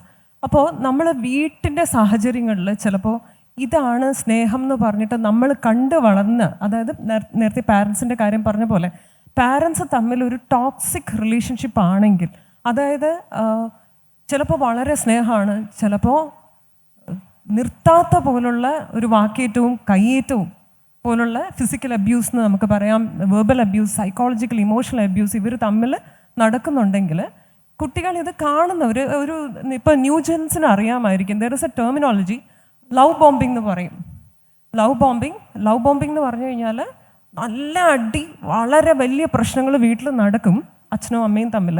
പക്ഷെ കുറച്ച് നേരം കഴിയുമ്പോഴത്തേക്കും, പ്രത്യേകിച്ച് I'm sorry to say, ഇത് കേസസിൻ്റെ അടിസ്ഥാനത്തിൽ പറയാം, ഇത് കൂടുതലും ഭർത്താക്കന്മാരാണ് ഭാര്യമാരോട് കാണിക്കുക. സോ അവർ ഒരുപാട് അവരെ വെർബൽ ആൻഡ് ഇമോഷണൽ അബ്യൂസൊക്കെ ചെയ്ത് അവരെ എത്രത്തോളം ഒരു പേഴ്സണാലിറ്റി അവരുടെ ടാർണിഷ് ചെയ്യാമോ അത്രത്തോളം ചെയ്ത് കഴിഞ്ഞിട്ട് പിന്നെ ഇവർ കരഞ്ഞ് ചിലപ്പം ഇതിൽ നിന്ന് വിട്ടുപോകണം, എനിക്ക് ഇത് പറ്റില്ല, എനിക്കൊരു ഡിവോഴ്സ് വേണം, അങ്ങനെയുള്ള രീതിയിൽ വൈഫ്സ് പറയുമ്പോൾ പെട്ടെന്ന് അവരുടെ രീതി മാറി ഒരു ലവ് ബോംബിംഗ് എന്ന് പറഞ്ഞാൽ, അതായത് ഇഷ്ടമല്ല വാരിക്കോരി സ്നേഹം കൊടുക്കുക, എന്ത് വേണമെങ്കിലും ഞാൻ ചെയ്യാം എന്നുള്ള രീതി, ആ സ്നേഹത്തിൽ പെട്ടുപോകുന്നൊരു സിറ്റുവേഷനുണ്ട്. അപ്പോൾ ഇത് കണ്ട് വളരുന്ന ഒരു ചൈൽഡ് ഒരു റിയറിങ് പീരീഡിലാണെങ്കിൽ അവരിതല്ലേ ഒരു പാരൻസിന് ഇൻറ്റേർണലൈസേഷൻ എന്ന് പറയുന്ന ഒരു പ്രോസസ്സുണ്ട്. അതായത് കുട്ടികൾ അവരെ പാരൻസിനെ ഇമിറ്റേറ്റും ചെയ്യും, ഇൻറ്റേർണലൈസും ചെയ്യും. ഇമിറ്റേറ്റ് ചെയ്യുക എന്ന് പറയുന്നത് ഒരേ സ്വഭാവം ഇങ്ങനെ ആക്ഷൻസൊക്കെ കാണിക്കുന്നത്. ഇൻറ്റേർണലൈസ് ചെയ്യുക എന്ന് പറയുന്നത് നമ്മളറിയാതെ നമ്മൾ ഒരാളുടെ മാനറിസംസ് കണ്ടുപിടിക്കുന്നത്. അപ്പോൾ ഈ കുട്ടികൾ ചിലപ്പോൾ അതേ മാനറിസംസ് ചിലപ്പോൾ ഈ പാരൻസിൻ്റെ രീതി കണ്ടുപിടിക്കാൻ സാധ്യതയുണ്ട്. അപ്പോൾ ഇവർ വിചാരിക്കും this is the right way. അപ്പോൾ ഇവർ വളർന്നു വരുമ്പോൾ എന്ത് സംഭവിക്കുന്നു പറഞ്ഞു കഴിഞ്ഞാൽ ഇവരൊരു ടോക്സിക് റിലേഷൻഷിപ്പിൽ പെട്ടാലും അവരിതല്ലേ കണ്ടിരിക്കണത്. ഇപ്പോൾ പാരൻസിന് തന്നെ എല്ലാ പ്രശ്നമൊന്നും അല്ല, പക്ഷേ എങ്കിലും ഇവർ കണ്ടുപഠിച്ച രീതി ഒരു പക്ഷേ റിപ്പീറ്റഡ് ആകുമ്പോൾ അതവർക്ക് തെറ്റാണെന്ന് തോന്നാൻ സാധ്യതയില്ല. പിന്നെ ഒരു പക്ഷേ എൻ്റെ പാരൻസ്, ഇപ്പോൾ എൻ്റെ അമ്മ അച്ഛൻ്റെ ടോക്സിസിറ്റി അതിനെ പ്രൊട്ടക്റ്റ് ചെയ്യുന്നത് ഞാൻ കണ്ടിട്ടുണ്ട്, അല്ലെങ്കിൽ അവർക്ക് അതിലൊരു പ്രശ്നമില്ലാത്ത രീതിയിലാണ് പെരുമാറുന്നതെങ്കിൽ ഒരു പക്ഷേ ഞാനും അത് ഓക്കെ എന്നുള്ളൊരു പോലെ വരും. പിന്നെ നേരത്തെ പറഞ്ഞ ഈ സ്റ്റോക്ക്ഹോം സിൻഡ്രോമാണ്. കാരണം എന്താ വെച്ച് കഴിഞ്ഞാൽ അവർ വിശ്വസിക്കുന്നത് വെച്ചാൽ ഇതെൻ്റെ ഗാർഡിയനാണ്, ഇത്രയും പവർഫുൾ ആണല്ലോ, മൈ ഹസ്ബൻഡ് അല്ലെങ്കിൽ my partner is such A powerful person. തിരിച്ച് ആണുങ്ങൾക്കും വരാം ഇതേപോലുള്ളൊരു സ്റ്റോക്ക്ഹോം ഫീലിംഗ് എന്ന് പറയുന്നത്, എന്നെ വിട്ടിട്ട് ഇവൾ പോകുമോ എന്നുള്ള ഒരു ഫിയർ ഓഫ് അബാൻഡൻമെൻറ്റ് ഇഷ്യൂവിൽ, അപ്പോൾ എന്നെ എപ്പോൾ വേണമെങ്കിലും എന്നെ വിട്ടിട്ട് പോകാൻ സാധ്യത ഉള്ളൊരു പേഴ്സൺ ആണെന്ന് തോന്നുമ്പോൾ അവരുടെ ആ ടോക്സിസിറ്റിയിൽ പിടിച്ചു നിൽക്കാനുള്ളൊരു ടെൻഡൻസിയും കൂടെ കാണിക്കും. അപ്പം അത് ഗ്ലോറിഫൈഡ് ആവുന്നത് ഒരു പക്ഷേ ഇപ്പോഴത്തെ ഒരു വയലൻസിനെ ഗ്ലോറിഫൈ ചെയ്യുന്ന ഒരു ടെൻഡൻസി ഉണ്ടല്ലോ ആൾക്കാർക്ക്. അപ്പം ഞാൻ തന്നെ അത്ഭുതപ്പെടാറുണ്ട് ഈ വയലൻസിനെ. You are about to ask something. വയലൻസിനെ എന്തുകൊണ്ടാണ് ഇപ്പം ഇന്നാൾ ഞാനൊരു കമൻറ്റ് കണ്ടു, നല്ല സിനിമ, ഇഷ്ടം പോലെ വയലൻസ് ഉണ്ട്. അപ്പം നമ്മൾ വയലൻസ് ഉണ്ടോ എന്ന് വിചാരിച്ചിട്ട് മാറിപ്പോകുന്നൊരു സാഹചര്യം ഉണ്ടായിരുന്നു. ഇപ്പം നല്ല മാസ് സിനിമയാണ്, കാരണം എത്ര വേണമെങ്കിലും വയലൻസ് ഉണ്ട്, നമുക്ക് സന്തോഷിക്കും. അപ്പം like C it's changing, there are so many beautiful factors. ഇപ്പോൾ ഒത്തിരി നല്ല നല്ല നല്ല ഫാക്ടേഴ്സും അവയർനെസ്സും ഇപ്പോഴത്തെ ജനറേഷൻ നന്നായിട്ട് കിട്ടുന്നുണ്ട്. പക്ഷെ അതുപോലെ തന്നെ ഇങ്ങനത്തെ കുറച്ച് കാര്യങ്ങൾ, വയലൻസിനെ ഗ്ലോറിഫൈ ചെയ്യുക, ഇതൊരു ബ്യൂട്ടിയാണെന്ന് വിചാരിക്കുക, ഒരു പക്ഷേ അത് റിലേഷൻഷിപ്പിൽ എത്തുമ്പോൾ ഒരു ടോക്സിസിറ്റി അത് വയലൻസിലോട്ട് എത്തുമ്പോൾ അത് ചിലപ്പോൾ ഇതൊരു നല്ലൊരു കാര്യമാണ് എനിക്ക് സംഭവിക്കുന്നത് എന്നുള്ള രീതിക്ക് ചിലപ്പം മെയിലിനാണെങ്കിലും ഫീമെയിലിനാണെങ്കിലും വിശ്വസിക്കാനുള്ള സാധ്യതയുണ്ട്. എന്തെങ്കിലും ചേർത്ത് പറയാൻ താല്പര്യപ്പെടുന്നുണ്ട്? നമുക്കൊരു നിയമമുണ്ട്, protection of women and children from domestic violence act എന്ന് പറഞ്ഞിട്ട്. ഞാൻ മനസ്സിലാക്കുന്നത് അതൊരു കോഡ് ഓഫ് കണ്ടക്റ്റാണ്, ഒരു പെരുമാറ്റച്ചട്ടം. നമുക്ക് ആർക്കും അറിയില്ല, നമ്മളെല്ലാവരും കുടുംബങ്ങളിൽ ജീവിക്കുകയാണ്. പക്ഷെ നമ്മുടെ കുടുംബത്തിനകത്ത് നമ്മളൊരു പെരുമാറ്റച്ചട്ടത്തോടെയാണ് ജീവിക്കുന്നത് എന്നാണ് എൻ്റെ ചോദ്യം. അനുദിനം ഓരോ പ്രവൃത്തികളിലും ഇൻസൾട്ട് ചെയ്യപ്പെട്ടുകൊണ്ടും ഹറാസ് ചെയ്യപ്പെട്ടുകൊണ്ടും പല സംഗതികൾ ഡിനൈ ചെയ്യപ്പെട്ടുകൊണ്ടും ഒരു ഹ്യൂമൻ ഡിഗ്നിറ്റിയിൽ ജീവിക്കാൻ സാധിക്കാത്ത ഒത്തിരി മനുഷ്യരുണ്ട്. ഒരുപക്ഷെ നമ്മളൊക്കെ ക്രീമായിരിക്കാം, അതിൽ നിന്ന് മാറി നിൽക്കുന്ന ആളുകളാവാം. പക്ഷേ എൻ്റെ മുന്നിൽ വരുന്ന മനുഷ്യരെന്ന് പറഞ്ഞാൽ ഇതെല്ലാം എന്നും അനുഭവിച്ചുകൊണ്ടിരിക്കുക. ഈ അടിയും മുഖത്തെ തുപ്പ അടിക്കുക, അല്ലെങ്കിൽ എല്ലാ രീതിയിലുള്ള ഉപദ്രവങ്ങൾ അല്ലെങ്കിൽ ഇൻസൾട്ട്, ഇതൊക്കെ കഴിഞ്ഞ് രാത്രി ബെഡ്റൂമിലെത്തുമ്പോൾ ഒരു രാത്രിക്ക് അപ്പുറം പോകരുത് നിങ്ങളുടെ വഴക്ക് എന്ന് അമ്മമാർ പഠിപ്പിച്ച് വിട്ടിട്ടുണ്ട് പെൺകുട്ടികളെ. അപ്പോൾ അതുകൊണ്ട് അവിടെ ചെന്ന് കഴിഞ്ഞാൽ കൃത്യമായ മാരിറ്റൽ റേപ്പിന് വിധേയമാവുക എന്നതും കൂടിയാണ്. കഴിഞ്ഞ ദിവസം ചന്ദ്രചൂഡ് സാർ ഇവിടെ ഒന്ന് സംസാരിച്ച് പോയ സമയത്ത് ഫ്രട്ടേണിറ്റിയെക്കുറിച്ചാണ് സംസാരിച്ചത്. സഹോദര്യം അല്ലെങ്കിൽ ആ ഒരു സംഗതി. എങ്ങനെ നമ്മൾ യുവാക്കളോട് ഇതൊക്കെ സംസാരിക്കും? കാരണം യുവാക്കളിലെ പകുതി യുവതികളും കൂടിയാണല്ലോ. അപ്പോൾ അവർ വിവാഹം കഴിച്ചു കഴിഞ്ഞാൽ നിങ്ങൾ എല്ലാ ദിവസവും അല്ലെങ്കിൽ നിങ്ങളുടെ സമ്മതമില്ലാതെ നിങ്ങളുടെ ശരീരത്തിന് നേരെ നടക്കുന്ന അതിക്രമം, ബലാത്സംഗം, അത് വിവാഹം കഴിഞ്ഞാൽ ഒരു കുഴപ്പമില്ല, അത് കുറ്റമല്ല എന്ന രീതി. മാരിറ്റൽ റേപ്പ് ഇന്ത്യയിൽ ക്രൈമല്ല. ഈ കാര്യം സാറിനോട് ചോദിക്കുന്നുണ്ടായിരുന്നു, സാധിച്ചില്ല, സമയം കുറവുകൊണ്ട്. പക്ഷെ ഞാൻ പേഴ്സണലി അദ്ദേഹത്തിന് പിന്നാലെ പോയി ചോദിച്ചപ്പോൾ അദ്ദേഹം പറഞ്ഞത് എന്താ അറിയോ, വക്കീലന്മാർ ഇത് ലാഗ് ചെയ്തു, എൻ്റെ മുന്നിലുണ്ടായിരുന്ന കേസായിരുന്നു, അല്ലെങ്കിൽ അതിലൊരു ജഡ്ജ്മെൻറ്റ് പറയാൻ പറ്റില്ല എന്നുള്ള എനിക്ക് സങ്കടമാണെന്ന്. ഒരു പക്ഷേ അതൊരു ജഡ്ജ്മെൻ്റായിട്ട് നമുക്ക് വരുമായിരുന്നു. പക്ഷേ ഇതിന് മുൻപ് സുപ്രീം കോടതിയിൽ ഒരു സ്ത്രീ പോയി എൻ്റെ നേരെ നടക്കുന്ന അതിക്രമം, അതായത് നിയമം നമ്മളോട് പറയുന്നത് ഈക്വൽ പ്രൊട്ടക്ഷനാണ്. നിയമത്തിൻ്റെ മുന്നിൽ എല്ലാവരും തുല്യരാണ്, നിയമം നമുക്ക് തുല്യമായ സംരക്ഷണം നൽകുന്നു. അപ്പോൾ ആശ എന്ന എന്നെ ഒരു സ്ട്രേഞ്ചർ റേപ്പ് ചെയ്താൽ കുറ്റമാണ്, ഹസ്ബൻഡ് റേപ്പ് ചെയ്താൽ കുറ്റമല്ല. യെസ് എന്നൊരു സ്ത്രീയെ ഒരു എൻ്റെ ഹസ്ബൻഡ് റേപ്പ് ചെയ്താൽ കുറ്റമാണ്, എന്നാൽ അവരെ ഹസ്ബൻഡ് റേപ്പ് ചെയ്താൽ കുറ്റമല്ല. അപ്പോൾ ഇത് ഈക്വാളിറ്റി ഇല്ല, ഈക്വൽ പ്രൊട്ടക്ഷൻ ഇല്ല, ഒന്നുമില്ല. ഈ സംഗതി വെച്ച് സുപ്രീം കോടതിയിലേക്ക് ചെന്നപ്പോൾ അന്നത്തെ സുപ്രീം കോടതി എന്താ പറയുന്നത് അറിയാം? ഇന്നും നമ്മുടെ മനസ്സിൽ നമ്മുടെ ഇന്ത്യയിലെ നിയമം അതാണ്, ദ കോൾഡ് കോൺസ്റ്റിറ്റ്യൂഷണൽ ലോ, തണുത്ത് കട്ടപിടിച്ച ഭരണഘടനാ നിയമങ്ങൾ എന്നാണ് നമ്മുടെ മനുഷ്യാവകാശങ്ങളെ സുപ്രീം കോടതി അന്ന് വിശേഷിപ്പിച്ചത്. The cold constitutional law has no room in the warm relations of domestic sphere.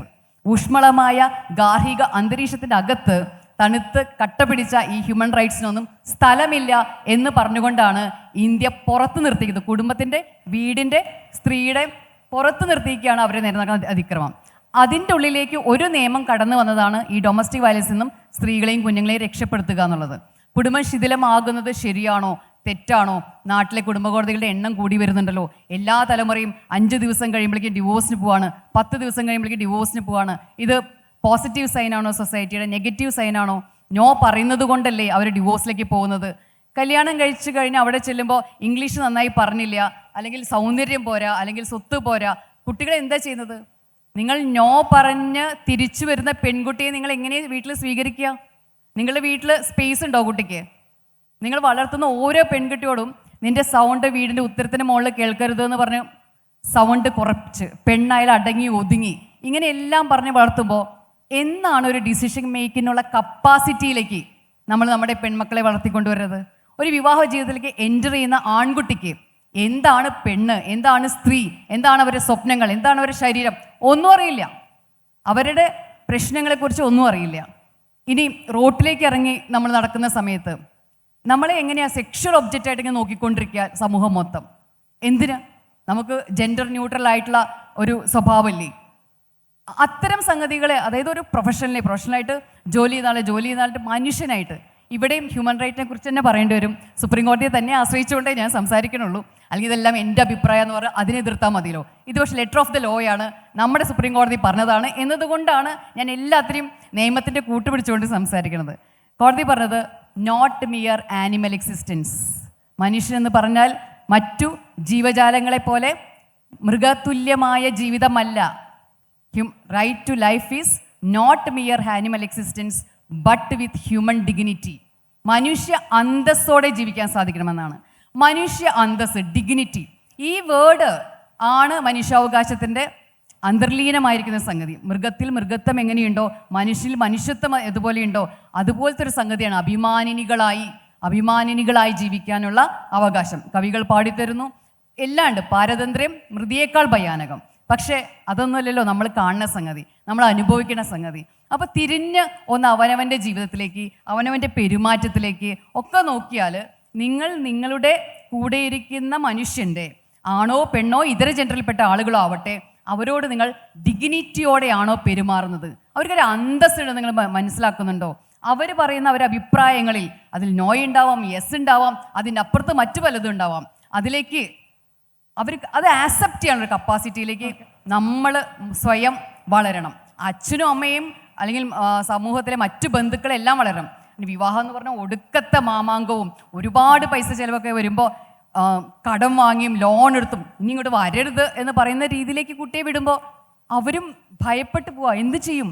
ഒന്നുകിൽ വല്ലവരെ കൊല്ലണം, അല്ലെങ്കിൽ ഞാൻ മരിക്കണം എന്നതാണോ നമ്മുടെ കുഞ്ഞുങ്ങളുടെ ഭാവി? ഇതാണോ ഏറ്റവും പുതിയ ഐഫോൺ കൈപിടിച്ച് നടക്കുന്ന, അല്ലെങ്കിൽ ഏറ്റവും വലിയ AI ടെക്നോളജി ഉപയോഗിക്കുന്ന, അന്താരാഷ്ട്ര കാര്യങ്ങൾ മാത്രം ചർച്ച ചെയ്യുന്ന, വലിയ വലിയ ഫെസ്റ്റിവലുകളിൽ നമ്മൾ അഭിരമിക്കുന്ന നമ്മളുടെ അവസ്ഥ? ഓക്കെ, മാരിറ്റൽ റേപ്പിനെ കുറിച്ച് പറഞ്ഞുകൊണ്ട് ഇതും കൂടി സൂചിപ്പിക്കേണ്ടതുണ്ട് തോന്നുന്നു. അതായത് റേപ്പിൻ്റെ ഡെഫിനിഷനിൽ എക്സെപ്റ്റഡ് ആയിട്ടുള്ളത് മാരീഡ് വുമൺ മാത്രമാണ് എന്നുള്ള ഒരവസ്ഥ ഉണ്ട് നമ്മുടെ നിയമസംഹിതയിൽ. ഞാൻ ആശോണിത്താനോട് തന്നെയാണ് എൻ്റെ ചോദ്യം. അതായത് പല വിധികളും എടുത്തു നോക്കുമ്പോഴേ പലപ്പോഴും ഭരണഘടനയെ മാത്രം കൂട്ടുപിടിക്കാതെ തിയോക്രാറ്റിക് വിധികൾ, അതായത് പലപ്പോഴും മതത്തിനെയും സംസ്കാരത്തിനെയും ഒക്കെ കൂട്ടുപിടിച്ചും കൊണ്ടുള്ളൊരു വിധി സ്ത്രീകളുടെ വിഷയം വരുമ്പം പ്രത്യേകിച്ച് കാണാറുണ്ട്. നമ്മുടെ സാംസ്കാരിക മൂല്യം, സ്ത്രീ പുലർത്തേണ്ട മാന്യത, അന്തസ്സ്, കുടുംബത്തിൽ പുലർത്തേണ്ട റോളുകൾ, ആ തരത്തിൽ നോക്കുമ്പം നമ്മുടെ നിയമം ഏതെല്ലാം മേഖലകളിൽ സ്ത്രീകൾക്ക് നോ പറയാനുള്ള അവകാശം നൽകുന്നുണ്ട്? സത്യസന്ധമായി പറഞ്ഞാൽ ഇപ്പം നേരത്തെ സാറ് പറഞ്ഞതിൽ തന്നെ പോരുകയാണേ, അപൂർവമാണല്ലോ ഗ്രീഷ്മ ചെയ്തത്. ഒരു കള്ളൻ ആണാണോ പെണ്ണാണോ മറ്റ് ജെൻഡറിൽപ്പെട്ട ആളാണോ നോക്കിയിട്ട് ശിക്ഷിക്കാൻ പാടില്ല. ക്രിസ്ത്യനാണോ മുസ്ലിമാണോ ഹിന്ദു ആണോ നോക്കിയിട്ടല്ല അയാൾക്കുള്ള ശിക്ഷ. പിന്നെ എന്തുകൊണ്ട് രേഷ്മയ്ക്ക് അങ്ങനെ? അപ്പോൾ അതുപോലെ ഈ ഇന്ത്യയിലെ നിയമം മുഴുവനും നമുക്ക് എല്ലാവർക്കും ഒരുപോലെ ആയിരിക്കണം. ആണിനും പെണ്ണിനും എല്ലാവർക്കും നോയും യെസ്സും ഒക്കെ പറഞ്ഞ് അവനവൻ്റെ അഭിപ്രായം പറഞ്ഞുകൊണ്ട് അവനവൻ്റെ തീരുമാനങ്ങൾ എടുത്തുകൊണ്ട് ജീവിക്കേണ്ടതാവണം. നിരന്തരമായി എന്നെ ഒരാൾ സ്റ്റോക്ക് ചെയ്ത് ഉപദ്രവിച്ച് പോരുമ്പോൾ IPCയിലും അതുപോലെ പുതിയ BNSൽ കൃത്യമായി 78 പറയുന്നതാണ്, നിരന്തരമായി എന്നെ ശല്യം ചെയ്യണം അല്ലെങ്കിൽ സ്റ്റോക്കിംഗ് നടത്തുന്നു.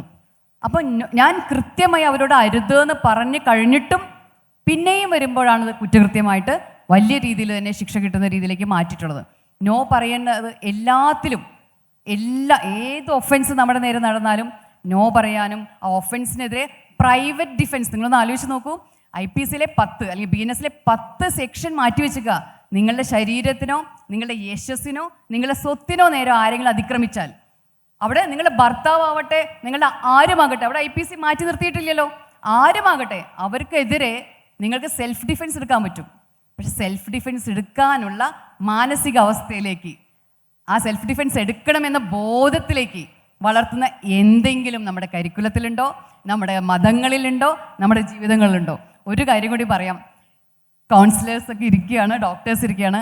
എൻ്റെ അഭിപ്രായത്തിൽ ദയവ് ചെയ്ത് മതത്തിൻ്റെ പിൻബലമുള്ള ആളുകൾ അഥവാ കന്യാസ്ത്രീകൾ തുടങ്ങിയ ആളുകൾ ആണ് വന്നിട്ട് കൗൺസിലേഴ്സ് ആവണത്. അവർക്ക് ഈ മതം പറഞ്ഞ നിയമത്തിൻ്റെ അപ്പുറത്ത് എങ്ങനെയാണ് സംസാരിക്കാൻ സാധിക്കുക? എങ്ങനെയാണ് അവർ കോൺസ്റ്റിറ്റ്യൂഷണൽ മൊറാലിറ്റിയെ പറ്റി പറയുക? എങ്ങനെയാണ് അവർ സ്ത്രീകളോടും കുഞ്ഞുങ്ങളോടും പറയുക അടങ്ങി ഒതുങ്ങി കഴിയൂ, കുടുംബത്തിലെ എല്ലാവരെയും വിഷമിപ്പിക്കും, നീ ഒരാൾ വിചാരിച്ചാൽ ഇത് നന്നായി പോവും?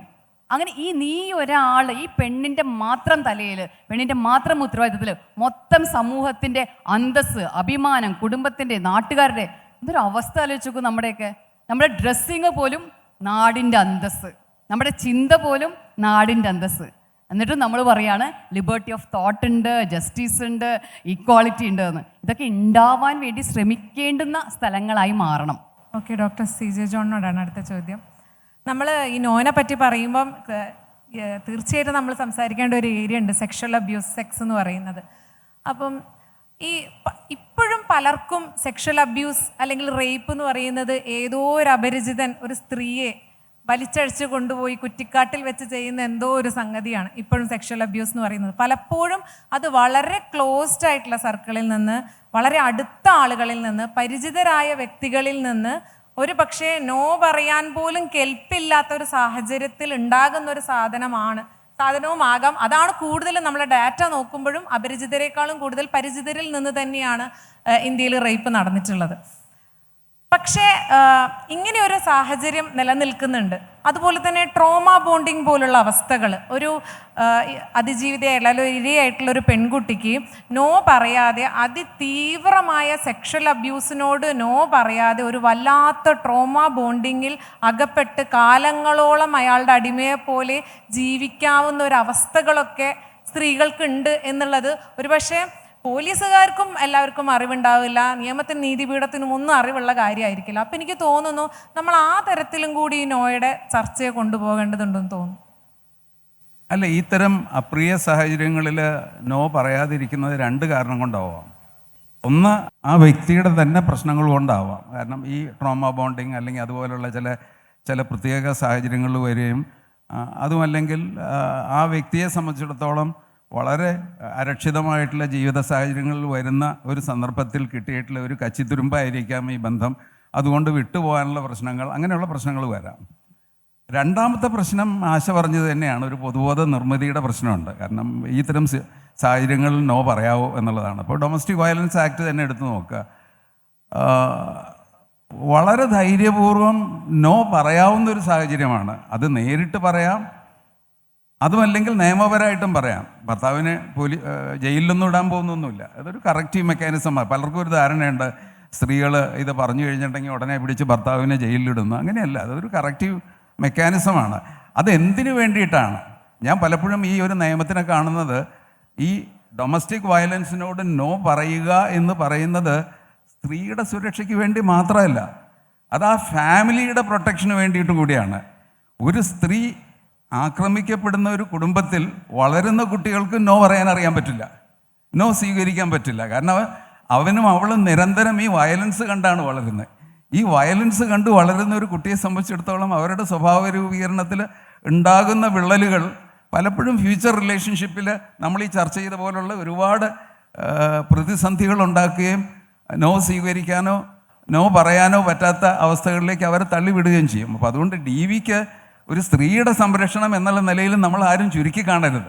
ആക്ച്വലി അത് ഒരു കുടുംബത്തിൻ്റെ തന്നെ സംരക്ഷണത്തിൻ്റെയും ഒരുപക്ഷെ ഈ നോയ് പറയലും നോ സ്വീകരിക്കലും ഒക്കെയുള്ള ആ ഒരു സങ്കീർണമായിട്ടുള്ള മാനസികാവസ്ഥയിലേക്ക് നയിക്കുന്ന ഒരുപാട് വ്യക്തികളുടെ നിർമ്മിതിക്ക് കൂടിയിട്ടുള്ളതാണ്. സെക്ഷൽ അബ്യൂസ് ഉണ്ടായി കഴിഞ്ഞു കഴിഞ്ഞാൽ ഇപ്പോൾ കുട്ടികളെല്ലാം ഗുഡ് ടച്ച്, ബാഡ് ടച്ച് എന്നൊക്കെ പറഞ്ഞിട്ട് നമ്മൾ പഠിപ്പിക്കുന്നുണ്ട്. എന്ന് വെച്ച് കഴിഞ്ഞാൽ നോ പറയാൻ പഠിപ്പിക്കുക, റൺ അവേ എന്നൊക്കെ പറഞ്ഞിട്ട് പഠിപ്പിക്കുന്നുണ്ട്. പക്ഷേ ഇത് ആക്ച്വലി ഒരു ഗിവൺ റിയൽ ലൈഫ് സിറ്റുവേഷനിൽ അത് പ്രാവർത്തികമാക്കാത്ത വിധത്തിൽ പൊതുബോധ നിർമ്മിതിയുണ്ട്. 3 സ്ത്രീകൾ ഇരിപ്പുണ്ടെങ്കിലും ഞാൻ പറയുകയാണ്, ഒരു കുട്ടി വന്ന് എന്നെ ഒരാൾ അബ്യൂസ് ചെയ്തു എന്ന് പറഞ്ഞ് സങ്കടം പറയുമ്പോൾ പെൺകുട്ടിയോട് പല സ്ത്രീകളും പറയുന്നത് നിൻ്റെ കയ്യിലിരിപ്പുണ്ടെന്നുള്ളതാണ്. അതാ സ്ത്രീയുടെ കുഴപ്പമല്ല, പൊതുബോധ നിർമ്മിതി അങ്ങനെയാണ്. കാരണം ഒരു പെൺകുട്ടി സെക്ഷലായിട്ട് അബ്യൂസ് ചെയ്തിട്ട് സങ്കടം പറയുകയും കരച്ചിലോടെ വന്ന് പറയുകയും ചെയ്യുമ്പം അതിനെ ഡിഫെൻഡ് ചെയ്യാനും ആ കുട്ടിക്ക് ഒപ്പം നിന്നിട്ട് ആ ചെയ്ത ആൾക്കെതിരെ മുമ്പോട്ട് പോകാനുമുള്ള പ്രാപ്തിയേക്കാൾ കൂടുതൽ പൊതുബോധം ഈ അമ്മയ്ക്ക് നൽകുന്നത് അതിനെ കവറപ്പ് ചെയ്യാൻ വേണ്ടിയിട്ടുള്ള ഒരു ഇതാണ് നൽകുന്നത്.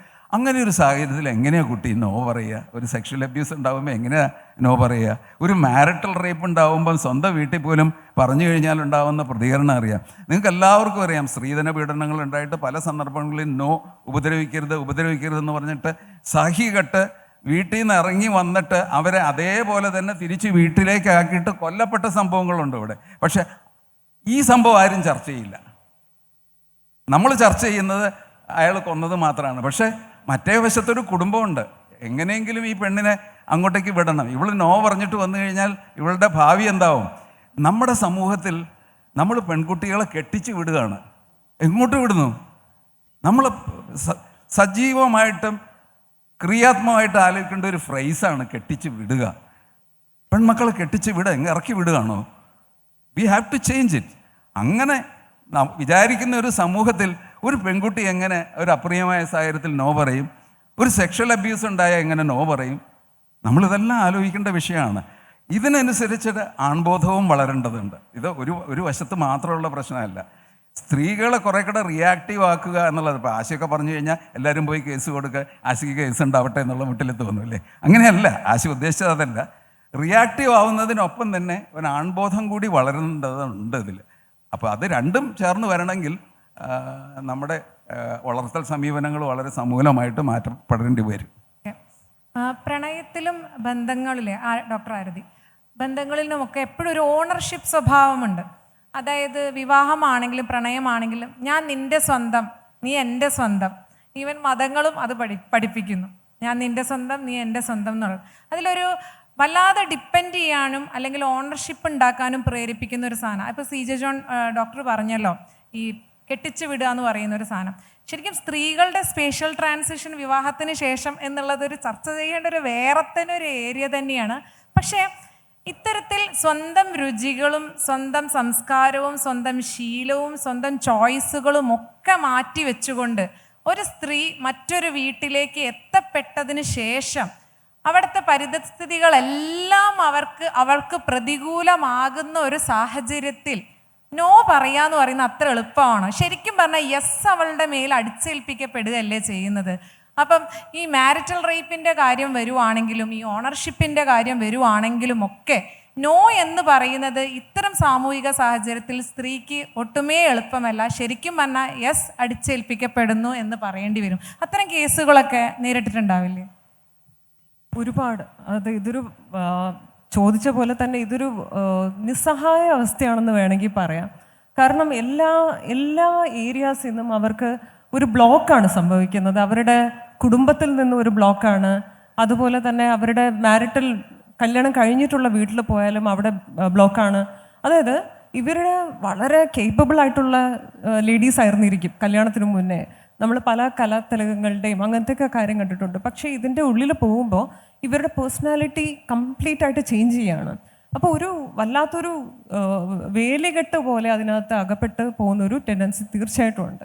അപ്പോൾ ഇതിൽ നമുക്ക് ഈ ഒരു അവസ്ഥ ഉണ്ട്. പക്ഷേ എങ്ങനെ അതിൽ നിന്ന് പുറത്തിറങ്ങാം എന്നുള്ളതാണ് ആക്ച്വലി നമ്മൾ ഡിസ്കസ് ചെയ്യേണ്ട കാര്യം. അപ്പോൾ ഈ ചോദിച്ച പോലെ ഒരുപാട് കേസസ് ഇങ്ങനെ വരുന്നുണ്ട്. മതത്തിൻ്റെ ആണെങ്കിലും വേലിക്കെട്ട് ഡെഫിനറ്റ്ലി വരുന്നുണ്ട്. പിന്നെ വീട്ടിൽ നിന്നും പറഞ്ഞയച്ചിരിക്കുന്നത് വെച്ചാൽ നമ്മൾ തിരിച്ചു വരരുത്, ഇവിടെ നമ്മൾക്ക് നിങ്ങളുടെ സഹോദരങ്ങളുണ്ട്, അപ്പോൾ ഈ സഹോദരങ്ങളൊക്കെ കെട്ടിച്ചയക്കണം, അവർക്ക് ചീത്തപ്പേരാണ്, അല്ലെങ്കിൽ ഞങ്ങൾക്ക് നാട്ടുകാരുടെ മുമ്പിൽ വെച്ചിട്ട് നീ തിരിച്ചു വന്നാൽ ഞങ്ങൾക്ക് നാണക്കേടാണ്. ഇങ്ങനെ പറയുന്ന ഒരു അവസ്ഥയിൽ ശരിക്കും ഒരു സ്വയം ബോധം എന്ന് പറഞ്ഞത് തന്നെയാണ്. ബോധം സ്വന്തമായിട്ട് ഇല്ല, എൻ്റെ ഈ ഒരു സിറ്റുവേഷൻ ഇങ്ങനെ അല്ല, എനിക്കിതിന്ന് മാറിയേ പറ്റൂ എന്ന് പറഞ്ഞാൽ ഞങ്ങളുടെ ഭാഷയിൽ ഇതിനെ കോഗ്നിറ്റീവ് റീഫ്രെയിമിംഗ് എന്ന് പറയും. നമ്മുടെ തോട്ട്സിനെ തിരിച്ച് പ്രവർത്തിക്കുക എന്നുള്ളത്.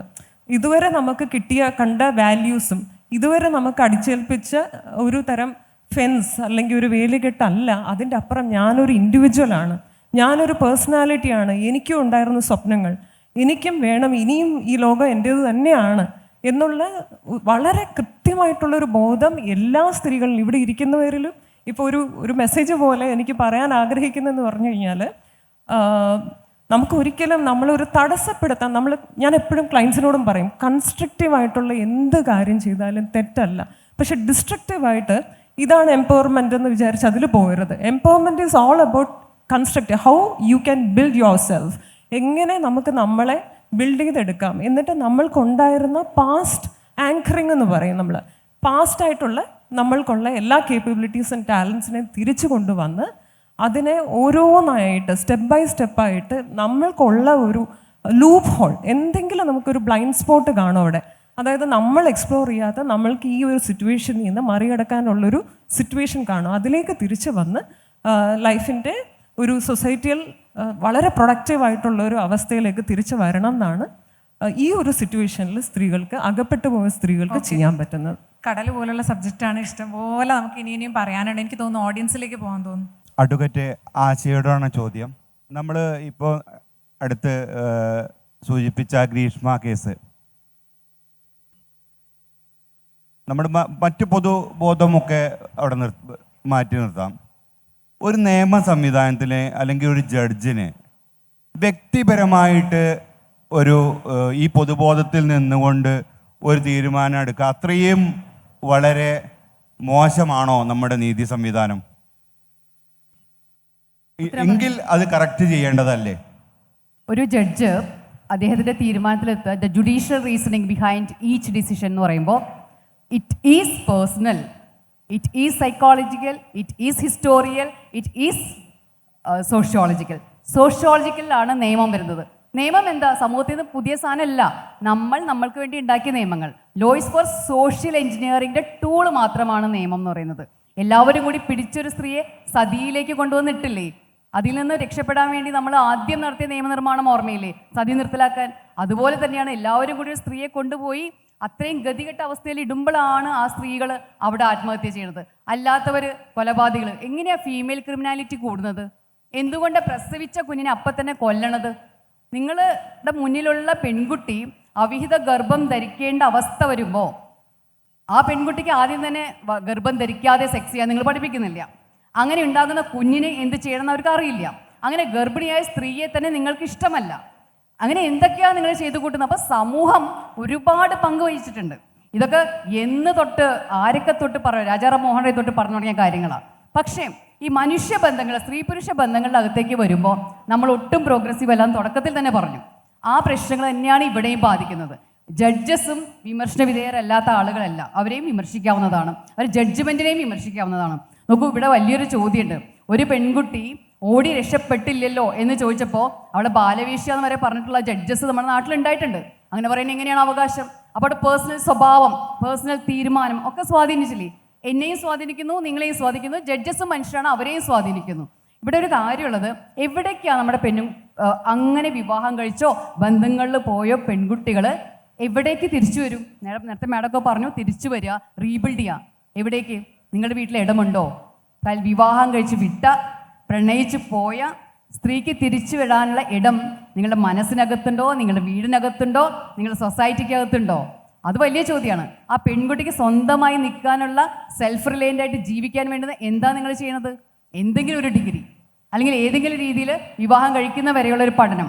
അതിൻ്റെ അപ്പുറത്തേക്ക് ഒരു പെൺകുട്ടിയിൽ ഇൻവെസ്റ്റ് ചെയ്യാൻ നിങ്ങൾ എത്രത്തോളം ധൈര്യം കാണിക്കുന്നുണ്ട്? നേഴ്സസിൽ ഓഫ് കോഴ്സ് ഉണ്ട്, കാരണം നേഴ്സ് ഒരു സോഴ്സാണെന്ന് മനസ്സിലാക്കിയ ആളുകൾ നേഴ്സസിലൊക്കെ ചെയ്യാൻ തുടങ്ങിയിട്ടുണ്ട്. ഇപ്പം ചില വീട് അങ്ങനെ ഒരു തിങ്കിങ് തുടങ്ങി എന്നുള്ളത് നമ്മൾ ഡിനേ ചെയ്യാൻ പറ്റില്ല. ഉറപ്പായിട്ടും കേരളത്തിൻ്റെ ഇന്നത്തെ സാമ്പത്തിക സ്ഥിതിയിലൊക്കെ ഒരുപാട് നേഴ്സസ് മാത്രമല്ല അങ്ങനത്തെ ജോലി ചെയ്യുന്ന ഒരുപാട് പെൺകുട്ടികളുടെ അധ്വാനമുണ്ട്. അങ്ങനെ പെൺകുട്ടികളും കൂടി അസറ്റാണ്, അവരിലും നമ്മൾ നിക്ഷേപിക്കാൻ തയ്യാറാവണം. ഡവറിക്ക് പകരം, ഡവറി ഒരിക്കലും അരുത്. അതിന് പകരം നിങ്ങൾ കൃത്യമായി അവർക്ക് നിങ്ങൾ ഉദ്ദേശിക്കുന്നത് എന്തോ അത് ഷെയറായിട്ട് കൊടുക്കൂ. നിങ്ങളുടെ ജീവിതത്തിൻ്റെ ഷെയർ, നിങ്ങളുടെ സ്നേഹം, നിങ്ങളുടെ എല്ലാം കൊടുക്കുന്നത് പോലെ തന്നെ ഷെയർ കൊടുക്കും. അവരെ വിശ്വസിപ്പിക്കുക. നിങ്ങൾക്ക് വിദ്യാഭ്യാസമുണ്ട്, നിങ്ങൾക്ക് കയറി വരാൻ വീടുണ്ട്, നിങ്ങൾക്ക് നിൽക്കാൻ മണ്ണുണ്ട്, നിങ്ങൾക്കൊരു ഹോസ്റ്റലുണ്ട്. ഒരു സ്ത്രീ ഒറ്റയ്ക്ക് ഒരു വീട് വാടകയ്ക്ക് എടുക്കാൻ പോയാൽ വീട് പോലും കിട്ടില്ല. അതൊക്കെ അറിയുന്നതല്ലേ? എൻ്റെ വീട് വാടകയ്ക്ക് കൊടുക്കൂ. ഇവിടെ ആരെങ്കിലും വീട് വാടകയ്ക്ക്, ഒരു സ്ത്രീ ഒറ്റയ്ക്ക് വന്ന് ഭർത്താവിൽ നിന്ന് ഇറങ്ങി വന്നു, പ്രണയത്തിൽ നിന്ന് ഇറങ്ങി വന്നു, അവൾ നാളെ ആത്മഹത്യ ചെയ്യുമോ, വേറെ ചെക്കന്മാരെ കൊണ്ടുവരുമോ, അവളുടെ മൊറാലിറ്റി, ഇതൊക്കെ ചോദിച്ചുകൊണ്ടല്ലേ നമ്മൾ. അപ്പം നമ്മളുടെ ഭാഗത്ത് വെച്ചിട്ടുണ്ട് ഈ തെറ്റൊക്കെ തന്നെ ജഡ്ജസും ചെയ്യുന്നുണ്ട്. അപ്പം ഞാൻ പറഞ്ഞതിൽ ഈ ജഡ്ജിനൊന്നും ഇത് പറയാനായിട്ട്, ഏത് ജഡ്ജാണെങ്കിലും ഏത് മന്ത്രി അല്ലെങ്കിൽ ഏത് രാജാവാണെങ്കിലും നമ്മൾ നഗ്നനാണെന്ന് പറയാൻ യാതൊന്നും പേടിക്കേണ്ട. അത് പറഞ്ഞില്ലെങ്കിൽ ഇനിയും അതന്നെ ആവർത്തിച്ചുകൊണ്ടിരിക്കും.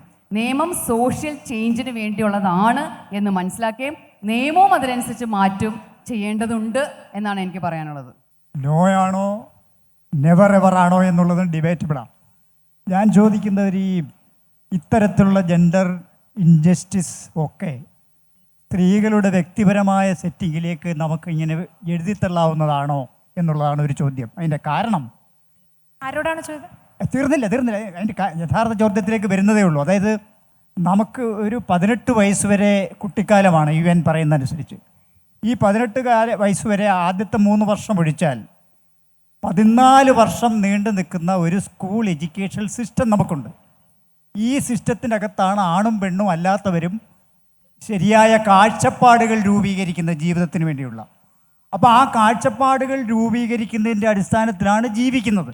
ഞാൻ ജോലി ചെയ്ത ഒരു രാജ്യത്ത് ആണിനെ കല്യാണം കഴിച്ച് പെണ്ണിനെ കൊണ്ടുവരുന്ന ഒരു രാജ്യത്ത് ഞാൻ ജോലി ചെയ്തിട്ടുണ്ട്, സമീപസ്ഥ രാജ്യത്ത്. അങ്ങനെയാണെങ്കിൽ ഈ പ്രശ്നങ്ങളെ നമ്മൾ ഏറ്റവും കൂടുതൽ വിചാരണയ്ക്ക് വിധേയമാകേണ്ടത് ഈ സ്കൂൾ എഡ്യൂക്കേഷൻ സിസ്റ്റത്തെ അല്ലേ എന്നാണ് എൻ്റെ ചോദ്യം. ആരോടാണ്? ആരും ആവാം. ഇല്ല, ഇത് ഞാൻ വളരെ വ്യക്തമായിട്ട് പറഞ്ഞു. കാരണം വളർത്തലിൽ പ്രശ്നങ്ങളുണ്ട്. സ്കൂളിങ്ങിലെ ജെൻഡർ ന്യൂട്രാലിറ്റിയുടെയും ജെൻഡർ ഈക്വാളിറ്റിയുടെയും ചില പ്രിൻസിപ്പിൾസ് ഇന്നത്തേക്കാൾ കൂടുതൽ ശക്തമായിട്ട് വരേണ്ടതുണ്ട്. ആ രീതിയിലാണ് ഇതിൽ ഒരു അഴിച്ചുപണി നടക്കുകയുള്ളൂ. ഒരുപക്ഷെ ഇപ്പോഴത്തെ ഒരു ഞങ്ങളുടെയൊക്കെ ഒരു ഏജ് ഗ്രൂപ്പിലുള്ള ആളുകളിലൊക്കെ അല്പം ബുദ്ധിമുട്ടായിരിക്കാം ഇത് വ്യത്യാസം വരാനായിട്ട്. അപ്പോൾ ആ രീതിയിൽ വേണം അത് പോകാനായിട്ട്.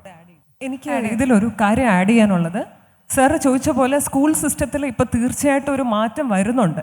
നമ്മൾ ഇപ്പോഴത്തെ സിറ്റുവേഷനിൽ ഏതോ എനിക്കൊന്ന് NCERT ആണെന്ന് തോന്നുന്നു, അവരുടെ ഫോട്ടോസിൽ പണ്ട് കൊടുക്കുന്നതിന് അപ്പുറത്തായിട്ട് ഇപ്പോൾ അച്ഛൻ കുക്ക് ചെയ്യുന്ന ഒരു പടവും അമ്മ ഓഫീസിൽ നിന്ന് പോയിട്ട് തിരിച്ചു വരുന്നത്. അപ്പോൾ അങ്ങനെ ഒരു ജെൻഡർ ഇക്വാലിറ്റി പ്രചരിപ്പിക്കുന്ന ഒരു സ്കൂൾ എഡ്യൂക്കേഷൻ സിസ്റ്റം പതുക്കെ വന്നു തുടങ്ങുന്നുണ്ട്. ഇതൊരു സ്മോൾ സ്റ്റെപ്പായിരിക്കാം. പിന്നെ നേരത്തെ പറഞ്ഞ പോലെ സ്കൂൾ സിസ്റ്റം, എഡ്യൂക്കേഷൻ സിസ്റ്റം മാത്രമല്ല ഇതിനൊരു കാരണം എന്ന് പറയുന്നത്.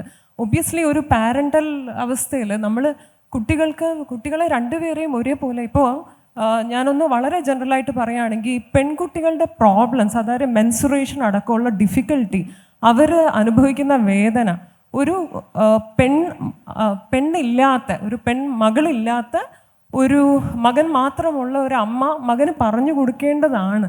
കാരണം വീട്ടിൽ ചിലപ്പോൾ ഒരു അനിയത്തിയോ ചേച്ചിയോ ഉണ്ടെങ്കിൽ അവൻ എങ്ങനെയെങ്കിലും അത് മനസ്സിലാക്കും. ഒറ്റ കുട്ടിയോ അതോ ആണുങ്ങൾ കൂടെയുള്ള ഒരു കുടുംബത്തിൽ ഒരു പക്ഷെ അവന് അതിൻ്റെ അവയർനെസ് കിട്ടണം എന്നില്ല. സോ ഇറ്റ്സ് ഇമ്പോർട്ടൻറ്റ് ഒരു പെൺകുട്ടിക്ക് വരാൻ സാധ്യതയുള്ള വിഷമങ്ങളെ പറ്റി പറഞ്ഞു കൊടുക്കുക. അതുപോലെ ആണുങ്ങളെ നമ്മൾ ശരിക്കും പെണ്ണെന്ന് നമ്മൾ ഒരുപാട് വേർതിരിക്കരുത്. കാരണം ആണുങ്ങളുടെ മേലെ നമുക്ക് ഒരുപാട് റെസ്പോൺസിബിലിറ്റി അടിച്ചേൽപ്പിക്കുന്ന ഒരു ടെൻഡൻസി ഉണ്ട്. കാരണം നീ വളർന്നിട്ട് വേണം കുടുംബം നോക്കാൻ എന്ന് പറയാം. അപ്പം തന്നെ ഈ ഭാരം അവൻ്റെ ഉള്ളിൽ വരികയാണ്. ഒരു കൺട്രോൾ ഫ്രീക്ക് ചിലപ്പോൾ ആയിപ്പോവും. കാരണം ആദ്യമേ തന്നെ കുടുംബത്തിനെ ഇത്രയും കൺട്രോൾ ചെയ്ത് ഒരു കൺട്രോൾ മൊത്തത്തിൽ ചെയ്യാൻ ഒരു ടെൻഡൻസി അവനും വരും. സോ എവിടെയാണ് അപ്രോപ്രിയേറ്റ് ആയിട്ട്, ജെൻഡർ അപ്രോപ്രിയേറ്റ് ആയിട്ടുള്ള ടിപ്സ് അല്ലെങ്കിൽ ഇൻഫർമേഷൻസ് കുട്ടികൾക്ക് കൊടുക്കേണ്ടത് വിദ്യാഭ്യാസ സ്ഥാപനങ്ങൾക്കും അതുപോലെ തന്നെ പാരൻ്റൽ മാതാപിതാക്കൾക്കും ഒരുപോലെ തന്നെ ഹാൻഡ് ഉണ്ടെന്നാണ് എനിക്ക് കൂട്ടിച്ചേർക്കാനുള്ളത്. വ്യക്തമാണ്. ഈ പ്രവൃത്തി കൊണ്ടൊക്കെ 2 അടി മുന്നോട്ട് പോകുമ്പോൾ 4 അടി പുറകോട്ട് വയ്ക്കുന്ന മതബോധന സമ്പ്രദായങ്ങളും ഉണ്ട്. അതുകൂടി അഡ്രസ്സ് ചെയ്യാൻ കുടുംബങ്ങൾ ശ്രദ്ധിക്കണം.